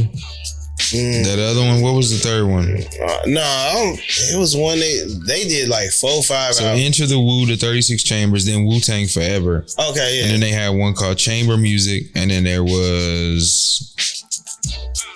That was it. So Chamber Music was where they fell off, and then they did... I don't know what the hell Chamber Music is. I'm not that deep in the... in the trenches. Yeah, I ain't that deep in the trenches for Wu-Tang. Although, I mean, as far as like... But none of the Wu-Tang members have back to back. Like Nah, because I think the only ones that's dropped like that enough albums. Well, I'm saying enough albums to have a trilogy would be like Raekwon or Ghostface. Mm-hmm. That we would even consider. I don't think if Meth, Ray, Ghost. Yeah, you're not gonna throw. I think outside of Liquid Swords, you would have counted out RZA. RZA, unless you want to include any of the Bobby Digitals, which I wouldn't. I mean, you ain't listening to Bobby Digital. Hey, he made them. You ain't listened to him. Nah, nobody else did either. So they had Enter the Wu, then Wu-Tang Forever, then the W. And then Iron Flag, 8 Diagrams, A Better Tomorrow, and then Once Upon a Time. Iron Flag was tough. The W was tough. Wu-Tang Forever was tough. Enter the Wu was tough. I can't remember much from 8 Diagrams, but I'm sure if I go into it, I'll find some shit that resonates there. Any other groups? Groups? Outkast. Yeah, Outkast. Outkast for sure. Outkast for sure, bro. Outkast. I think if you don't include them, we cheating ourselves there, because we get the, what was the first? I'm drawing a blank. It was okay. Southern Playalistic Cadillac Music, AT Aliens, and Equimini. Easy. And then Stank Onion and Speakerbox. Day 5 is crazy. Idlewild, If they would have had one more, they would have got it. They damn near had the 6. They do have the 6 if you include Idlewild as a soundtrack. It's soundtrack. So yeah, they needed one more. They needed one more. But that 5 is heavy. Man, I kind of want to say Wayne has. I think I want to say Wayne had, outside of the Carter 1, 2, and 3. I think even with the Block is Hot, 400 degrees, 500. Yeah, 500 degrees, and then it was one he made before he made the Carter. It was one he made before he even made 500 degrees. I think it was the second one he made. The Block is Hot, then Lights Out, then 500 degrees. Okay, so yeah. Block is Hot. I want to say that, man. No. You can keep Lights Out and 500 degrees. What you mean? Bro, what's on Lights Out? Damn, that's it. Is I Miss My Dogs on? Get off the corner. Yeah. They go to fucking popos. And if you know, like I know. And then he had that Shine shit. Shine was on there. What else? Track listing. On the Grind. Hit You Up. I don't know. Oh, damn. That was it, bro. Grown Man was on there. 500 degrees was his break. That was his like. That was after Juvie left and they was over there dissing each other and shit. But it was a lot of heat on that motherfucker. 500 degrees was, what was all on here that I would remember? They had the one where they was running around in the woods or I think it was the jungle. I forgot what it was. He had Squad Up with him and everything. You can have this, bro. All right, okay, Ludacris. We can say Ludacris. Back for the first time. Yeah, back for the first time. Chicken and Beer. Chicken and Beer was the third one, right? Was it? Yeah. So he had Back for the first time. Then he had then the second one was Back for the first time. Then it was his first album was called Incognito. Yeah, that one count. In 99. Yeah, that one count. Yeah, Back for the first time, Word of Mouth, and Chicken and Beer. Yeah. That's a solid 3. Word of Mouth was hard. Chicken and Beer was hard. Yeah. Yeah. Roll out. It's not enough. That's 3 right there. Back for the first time. So if I'm putting the 3 together, then I'm comparing the 3 with the others that we have that we know are like. I think he would have a solid fight, but I think you would it kind of veers off on Chicken and Beer a bit. What comes after Chicken and Beer? Not Ludiversal, but it was something that come after Chicken and Beer. Was crazy for an album. Chicken and Beer was the Red Light District. Oh yeah, the Red Light District had. I really like Release Therapy. The Get Back, #1 spot, pimping all over the world. Oh man, he got 4. Blueberry Yum Yum. Yeah, he got 4. Yeah. I don't know what came after. Oh, I think whatever came after that. I did like Release Therapy. I don't know. That's the one that he won the Grammy for. Yeah. That was the one he won for Runaway Love. Yeah, Runaway. Oh, yeah, so okay. I did like that album. I'm not gonna lie. I did like that album. So he might have got it. Yeah. He definitely did more than everybody else in Atlanta. Yeah, outside of T.I. Well, T.I. Nah. Yeah, we didn't T.I. get still, even after T.I. versus T.I.P., he had that one, and then he had the one that he did right before he went to jail with The Dream and all kinds of people on there. He was just doing shit. Want to look at Young Thug? Young Thug he do got him, man. They gonna tell you he got him. So his studio albums are So Much Fun, which was 2019. Punk, Business is Business. Nah, hell no. Nah, it wasn't it. It was the debut one. Was the one where he was wearing the dress or something like that on the cover. They don't have it listed as his first studio. They got So Much Fun as the debut studio album by American rapper Young Thug, and then Punk was the second one. Yeah, they got him first, second. Business is Business would be third. So they're not even counting anything else. The rest, it must have been a mixtape. Maybe. Does he have any Grammys? No. I don't think so. Oh, damn! Does he have one with that one for Caban? Or does he have one? He was nominated for a Grammy for a song "London" with J. Cole and Travis Scott. Yeah. Does Travis Scott have it? So we got Travis Scott. He got good question. Actually, yeah, man. Rodeo. He got. That's the first album is Rodeo, and then. He has Astro World. Yeah. So my boy Travi has Rodeo, Birds in the Trap, Sing McKnight, Yep. Astro World, and then Utopia. Okay, we'll just do it those three. Yeah, he got three. The first three. The first three, he got it. Utopia we leave out for the obvious reasons. Yeah. A lot of people died at that concert, so we're not gonna bring that up. He had the album. Utopia came after that. It came after the concert? Yeah. Oh shit. Utopia came after. It came a whole year later after that. He's still out here doing numbers. Yeah, so. Damn, I think we done ran through just about. I can't even think of anybody else that we haven't touched that would have 3 albums. Wale. But obviously, Wale don't count because obviously nobody liked his debut. Ambition was hard, but like after that, it's mixtapes. Yeah, his shit is mainly mixtapes. Meek Mill. It's worth looking into. Dreams and Nightmares. That's the first one. But 3 in a row, I don't believe. No, I think we pulling for straws here for 3 in a row. Dreams and Nightmares. Dreams worth more than money, and then wins and losses. Yeah. No, you missed it, buddy. Now, if you go wins and losses, championships, and expensive pain, maybe. But if to not include Dreams and Nightmares, you losing. So you gotta include Dreams and Nightmares. Like you gotta include Dreams and Nightmares in anything he does. Anybody else from the West Coast? I mean, Ice Cube. Cube's first 3 albums was definitely Cube has to go in there. I think we always leave Cube out when we talking about lyrics and shit, but he's probably one of them.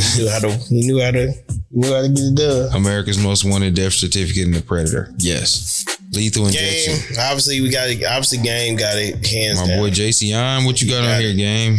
The documentary, The Doctor's Advocate, and the documentary too, I think, or something like that. Is that what it was? Mm-hmm. Yeah, documentary, Doctor's Advocate, and LAX. So, throw LAX in there. What was on LAX? Oh, that's the shit with him and Wayne. Yeah. He had a ton of guest appearances on here. I think had DMX, Chrisette Michelle, Common, Ice Cube, Keisha Cole, Ludacris, Nas, Neo, Raekwon, Raheem Devon, Travis Barker, Bilal, ain't of them. Like, Jesus, nigga.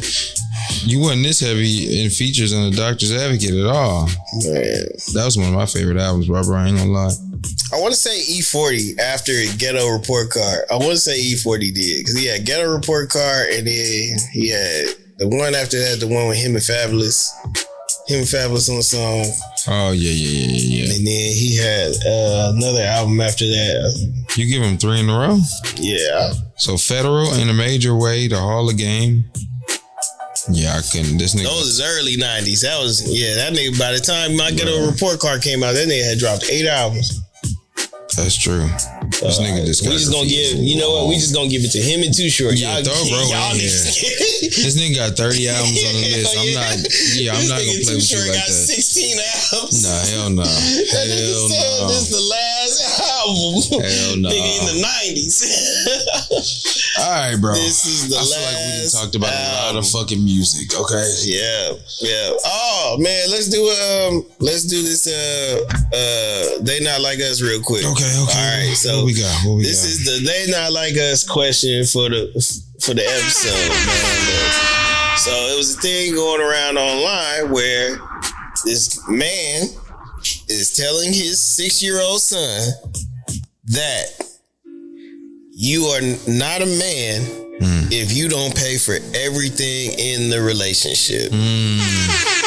So now, the reason why this is a They Not Like Us is because, trust me, this has different areas have way different, cultural thing? It's definitely a cultural thing, but sit up for that. Yeah, but dude said that he told his 6-year-old son, he pretty much training him for getting him prepared for life. He said, son, if you're not paying for everything in the relationship, you are not a man. Being that we grown, obviously, and we have significant others and deal with this. I ain't got no kids, but obviously you got a son that is not 6 years old, but he is of the age where he is starting to learn about relationships and all that whatnot. So I think, honestly and truly, and this is me speaking from experience, I think if you're able to do it, I think that it does provide a certain level of progressiveness in your situation, especially if you have kids, right? So if I'm able to provide everything and my wife can fully focus on like my kids and my home and like making sure we good on that forefront, beautiful situation. If it's done in that way and everybody has an understanding, I'm gonna make the money. I'm gonna come home and bust it down, and we're gonna pay all the bills. We're gonna buy all the food, and this is how we're gonna live, and we can do it and sustain a lifestyle that's, feasible for us to where we're not struggling. And I think if you're trying to do it and you're struggling, then help the nigga out. You know what I'm saying? Facts. But remember, he's explaining this to a child. So a child has a long way before they get to marriage. So he pretty much telling him, no matter what relationship you get into, you got to pay everything or you are not a man. Nah, I think that's just whatever mindset that he's taking on. I don't necessarily think that that's the case because every situation is case specific. So would you have your son, no matter how many girlfriends he done had, he paying all the bills and paying all the stuff? No. I think you you get that treatment when you decide to there's a level of relationship that you enter into before that can even be considered. So if I'm talking to my son, no, son, you don't pay for everything. No. Now if there's things that you're obligated to pay for, if you invite this young lady on a date and she agrees to do it, then yes, you pay for the date. You see what I'm saying? Or that kind of shit goes without saying. If you got a committed relationship and you with a young lady and y'all go out to eat somewhere and she chooses to help you pay, then you can accept it. It's not going to make you any less of a man either. It's just a matter of how you approach it and what that person feels comfortable with, because you may get with a girl or a woman and she feels empowered by paying and she feels like she wants to hold her own weight at certain times. I'm not finna tell you to sit there and argue with this young lady and tell her, no, you can't pay. No, let her do her thing. Let her do her thing. Because it didn't make me any less of a man. You know what I'm saying? And so if you have the ability to do it, then do. But don't base your manhood on you being able to fully finance everything a woman does. But should he think that I have to pay for everything in the relationship because I'm the man? No. So, but I mean, you also got daughters too. So it's like, you gonna tell your daughters the same thing? Like, hey, get you a man that y'all can. I want you to be fiscally independent as well, and I want you to be able to do the things you want to do with or without a man. And so I don't want you to be dependent on anything or anybody that you can't do for yourself. Facts. Because if there is a sense of a dependency, then it's seen as weaknesses by men, and they feel like they can exploit or manipulate that if they feel like they can buy you or give you the things that you want in order to appease to you to get you to do or be who they want you to be. No. So if you have the ability to do it, then do it. If you feel like you have to do it, then pay for your shit. If you want to pay for your meal, or if you want to let him pay for you, that's also a decision you make. It's just based on the individuals. I'm not going to tell them to go into anything with an expectation that you got to pay for me because my daddy paid for me. Now they got to pay for everything. The man got to pay for everything. That's her gas, nails, hair, all that. Only if that man if he can afford to do it, then yes. But don't base your judgment of him being a man on him being able to pay everything for you, because as a woman you should be able to independently pay for the things you want yourself. So what if that's his expectation, but this is somebody that you really like? you're going to miss out on an opportunity to get to know somebody that could be that person for you based on an ideology that some motherfucker put in your head because that's how they chose to do shit. I mean, but ain't most men telling their daughters that, get you the girl if he ain't taking care of you, or he ain't the one. Hell he ain't no, bro. Listen, with the things that you should be teaching your daughters are the things in life that matter. Right? Like, I want my daughters to be intelligent. I want them to be self-sufficient and independent. That's true, but they still got relationships they got to go out in the world and be a part of. But a man buying you everything does not determine whether he's a man or not. And so maybe that's just not his ideology. Maybe he don't feel like he should pay for everything for you, or he not capable to do it. Right? Either or, because in my situation, have I ever done it? Yes. I've completely paid every bill and been the only income in my household for a long period of time. But once I was offered an opportunity for, a change in that situation, I gladly took it. The fuck? Who are my friends for? Like, nigga, what are we talking about? Nigga, like, I'm taking care of everything, and now you gonna come to me and say, hey, I'd like to contribute.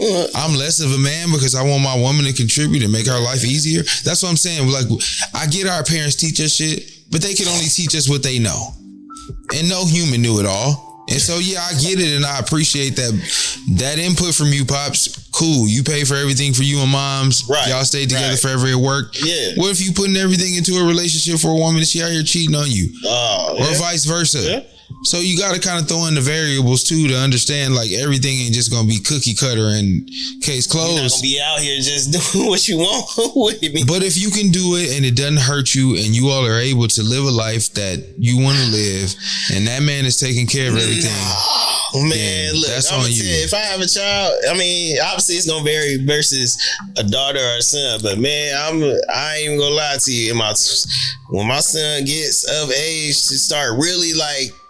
Cause I'm gonna be like, hey, look, finish school, do all. Trust me, bro. These girls gonna be here when they gonna want you more when you get all the intangibles, all it. They gonna want you more. Exactly. But look, man, just take your time to figure out yourself before you go out here and start messing around and breaking these girls' hearts that are trying to navigate yourself through these relationships, because it's gonna take up a lot of your time. Facts. And why instill that? And that's my thing. Why instill these thoughts into to a child's head that they have to be responsible for something?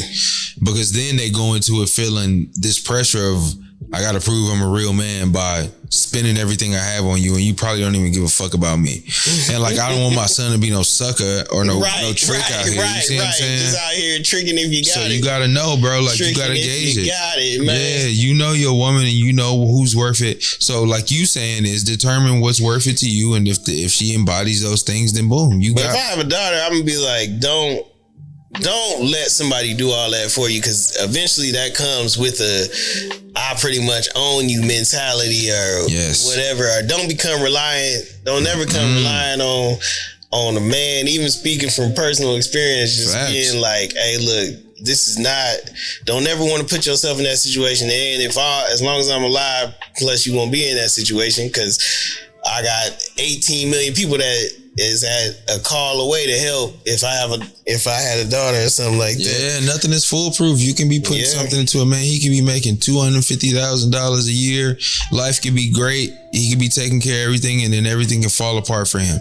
Man, and if you don't have anything, now you got to deal with the. See what I'm saying? Now you on the fabulous. Is the money come? Does the money go? Exactly. She gonna stay. And so now you done went from being a princess getting the treatment, to now you need to be a down ass bitch. Now you out here. Yeah, you done went from being pampered to now you gotta be somebody's down ass bitch. Like, nah, hell nah. Have your own, man. And like, if you have somebody that's able to do that for you, appreciate it. Take it for what it's worth, but don't put all your eggs in one basket. How old used to say? How old would you, if you talking to your son versus talking to your daughters, as far as the age? How old would you necessarily advise them to before they get like serious with somebody. Obviously, before that, go out, find out what you like, and find out the type of person and learn your compromises on what you willing to deal with, and who you like, and what you like about somebody, and what you want treated about yourself. Blase, blase. Versus your son and your daughters. Versus, how old would you tell your son to be before he be like, all right, bet, fine. Now focus on finding the person. I think as they grow, what I've learned about my kids is like, especially my daughters are 14, right? So naturally they're going to have situations that they're put into where they're exposed to young men. And unfortunately for me as a father, I have to deal with the fact that they're going to have an affinity for young men. Right. And there's going to be young men that take their attention and, sweep them off their little feet and just make them feel like everything is everything. So I'm okay with starting that conversation early. Because I want you to be knowledgeable of what's on the horizon when it comes to these young men, right? So I want you to understand the thought process of and I say a man, but a boy, because that's what you're going to be dealing with. So I want you to understand what you're dealing with. Learn how to temper your expectations for it, but as early as possible, as early as you feel like they can comprehend what you're saying. Right. So I don't want to be sitting there preaching some shit and you completely oblivious to what I'm talking about. And I'm just overexposing you to shit that you don't need to be exposed to. Right. So I think what I've learned is what works for me is to go about it at their level of comfortability. Because as they get older, they start to like talk to you about more stuff. So like at a certain age, my daughter started to tell me I got a boyfriend. You see what I'm saying? And these are little you know what I'm saying? Little kid shit. They not really, it's harmless. Yeah. But you also have to be mindful to not like, oh, whatever, that's not. I don't know. Them harmless, man. See what I'm saying? This kid's getting pregnant at 13. Exactly, 11. Bro. And so like you take it with a grain of salt, but you also want to be very knowledgeable of what they're going through. And you want to be open-minded to what they're telling you, because a lot of times they don't want to just let you all the way into their business. They don't want to just tell you everything they're going through. And you can't force them to. And so it's a slippery slope. I don't think it's a difference between the two. I think with my son, our conversations are different because I understand him a little more. I can only assume what a young lady is going through at a certain age. You see what I'm saying? I know what you're going through. Right. I know when you look at stuff and say certain stuff or you feel a certain way about stuff. I know I've just been there. And so I try to make my conversations tailored to my son that way of like, I'm not just telling you, bro. Like I'm not just telling you. Experience. You don't want to go down this road. Yeah, like and I can only tell you so much before you're gonna have to bump your head a little bit. And so I'm gonna give you whatever game that I got. I'm gonna give you everything that I got as far as that's concerned. I'm not gonna slack in the department of like helping you be informed about what you should be doing. Yeah. But I also have to give you that space to allow you to make mistakes. You know what I'm saying? And that's the part as a father that's like the scariest. Because the mistakes are the things that usually are the detriment of men. You know what I'm saying? And so I'm just you try to be a guide, bro, for both. But like it's a tough one, man. Like I'm not gonna lie, it's tough. I have a son, I'm telling him, hey, look, wait till you 35. But until you, man, go out here and experience life, not to the fullest, because guys make dumb decisions. Yeah. But I'm responsibly, man. Trust me. Live life responsibly. Go out here, find out it's so many people out here in the world, man. And then knowing how the relationships I done went through growing up and to this point, man, I'm telling them, hey, take your sweet ass time. Don't let nobody rush you. Nothing. No, it's not worth it. It's gonna be there when you get there. It's gonna be ready. Yeah. And just off the simple fact of like the things that can get you caught up in today's society, especially as a young man, sometimes come at you in ways that seem like it's not so bad. And then you look up and you stuck in situations that you can't get out of. Yeah. And so like those are the things that I'd be like, damn, I don't want to deprive you of your innocence right now because you're so young. You know what I'm saying? And so you're not even thinking about it. Man. But it just be certain shit. And with little boys, man, you gotta be mindful. And this is one thing as a father that I learned as well. You gotta like pinpoint the intricate things that they do out early, bro, because like you got to catch that shit. If you don't, like, you have a little maniac on your hands that don't even know how to deal with the nigga. You know what I'm saying? And so that's the thing. Like, you know, I get you get into it with your sister. But like I can't let these little fights go on too long because you know that's not the way I want you to problem solve. Yeah. You know what I'm saying? And so I don't want to go visit you with no guy. Nah, bro. And so like you got to be careful with that. Or like these men that like raise like little boys that are like overly like aggressive or like it's just be like, bro, it's okay to hit him, slap that. Nah, bro. Teach your son restraint. Teach like you not teaching him the things that's gonna keep him out of jail or keep him. Ain't no situation out here that you can't walk away from. Exactly. It's worth going to jail for.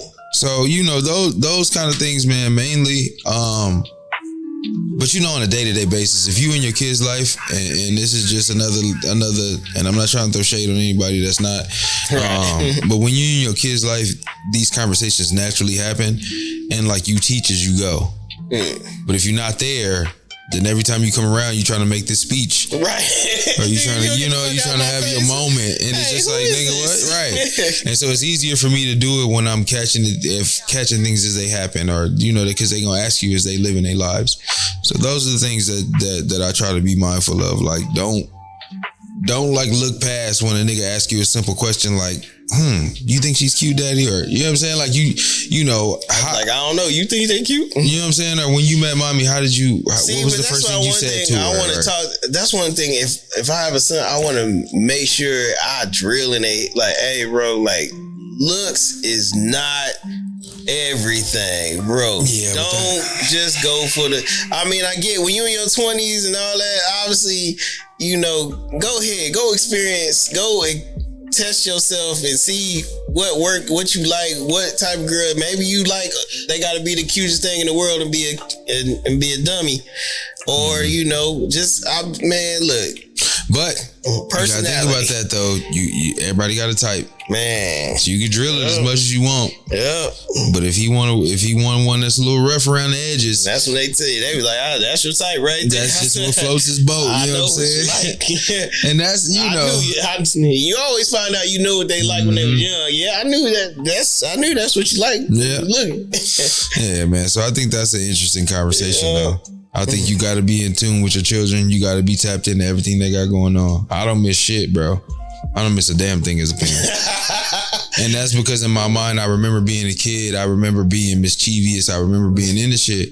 And so even if my kids ain't on that same type of timing, I'm on that type of timing. So it's like, I'm going to check into everything you doing. That's like even when we talked about the Roblox shit.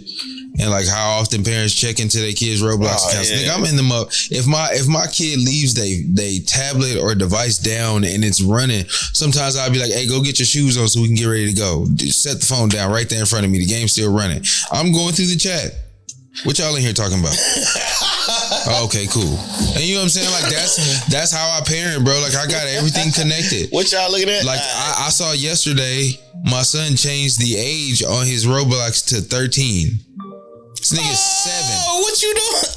I seen that shit pop up and he sends me a notification. And I was like, bro, whatever you just did, change that shit back. But it's like if you don't have the controls on your shit, your kids can do whatever. Like, you saw that? You trying to play? You trying to do too much? Oh, you saw that, Dad? I didn't think you was gonna catch that. Nah, bro, you gotta be tapped in. My kids even told me. My daughter's 9. She told me, she said, yeah, I created a alternate profile.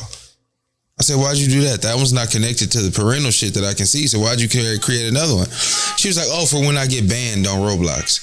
I said, why do you get banned on Roblox? She said, for defending myself. I said, okay, I get it. I get what you're saying, but like, I need access to that other one too. Yeah, like, what are we doing? You don't just get to do whatever the fuck you want to do on there. Don't be sitting there telling me one that you made just so you can go back. You ain't even using that one. Yeah. Don't even use that one. Delete that shit. But you got to watch it, man. Watch them children. Everywhere they go, everything they do, watch them. Watch their interactions with other adults. Because that's important as well. Watch how other adults interact with them, and that can determine who to have around your kids. Like, I hate those stories of individuals who have relationships with people and they treat their kids like shit because they're not their kids. But you may be so in love with this person that you willing to accept whatever, and you don't see it, you turn a blind eye to it. That could have such a negative impact on your children. That's also why you shouldn't have kids out of wedlock. Listen, that's another lesson I could teach. Man, don't if you want to have children, be with the person you having kids with. Yeah. It makes it so much easier. Yeah. No shade to my situation. I'm not saying that for me. I can't speak for my situation. I have a great relationship with my children's mother. Right. That I'm not with. We've established everything that we need to establish. Right. We communicate when shit is going on, so we are good. But going through it, it made it so much easier for me to have kids with my wife that live in the house with me that I see every day as a parent, and not that the other way is wrong or is bad. Right. It sucks for me to not have my kids in the house with me when I wake up every morning. You see what I'm saying? Like, and so that's the thought process that we don't think about when we out here knocking everything down and trying to get involved with everybody. Man, is that you may be fucking on somebody that you don't really want to be with, and then if that person does so happen to get pregnant, now you got a kid with somebody that doesn't even live in the house with you. The co-parenting thing is not the greatest of things to want to achieve, bro. I'm just gonna be honest. That was always my fear. Not my fear, but I was like, it is what it is. If it happens, it's fate. Man. But I was always like, dang, if I get this person pregnant, if I get them pregnant, then we locked in for life. So in a negative situation, bro, you think about it. You trying to co-parent, you trying to raise a kid, wrong person. You got the wrong person. You be like, man. So that's something to think about when you out here doing what you're doing. It's crazy. I know so many people out here that got 2, 3, 4, 5 baby mamas. I be like, bro, how do you? Nah, man. Nah. I mean, I get it. Like I said, I don't even use the term baby mama. Like I do. If you ever hear me talk, I'm always gonna say my children's mother. I never use the term because like I don't like the connotation. Yeah. I mean, obviously, but baby mama, the character of a baby mama versus somebody that has so I always try to present it a certain way. But nah, man, it's a lot. It takes work, and what sucks is that when people get in these situations, they don't have the desire to work on the things you need to properly co-parent, and so it turns these situations into hell.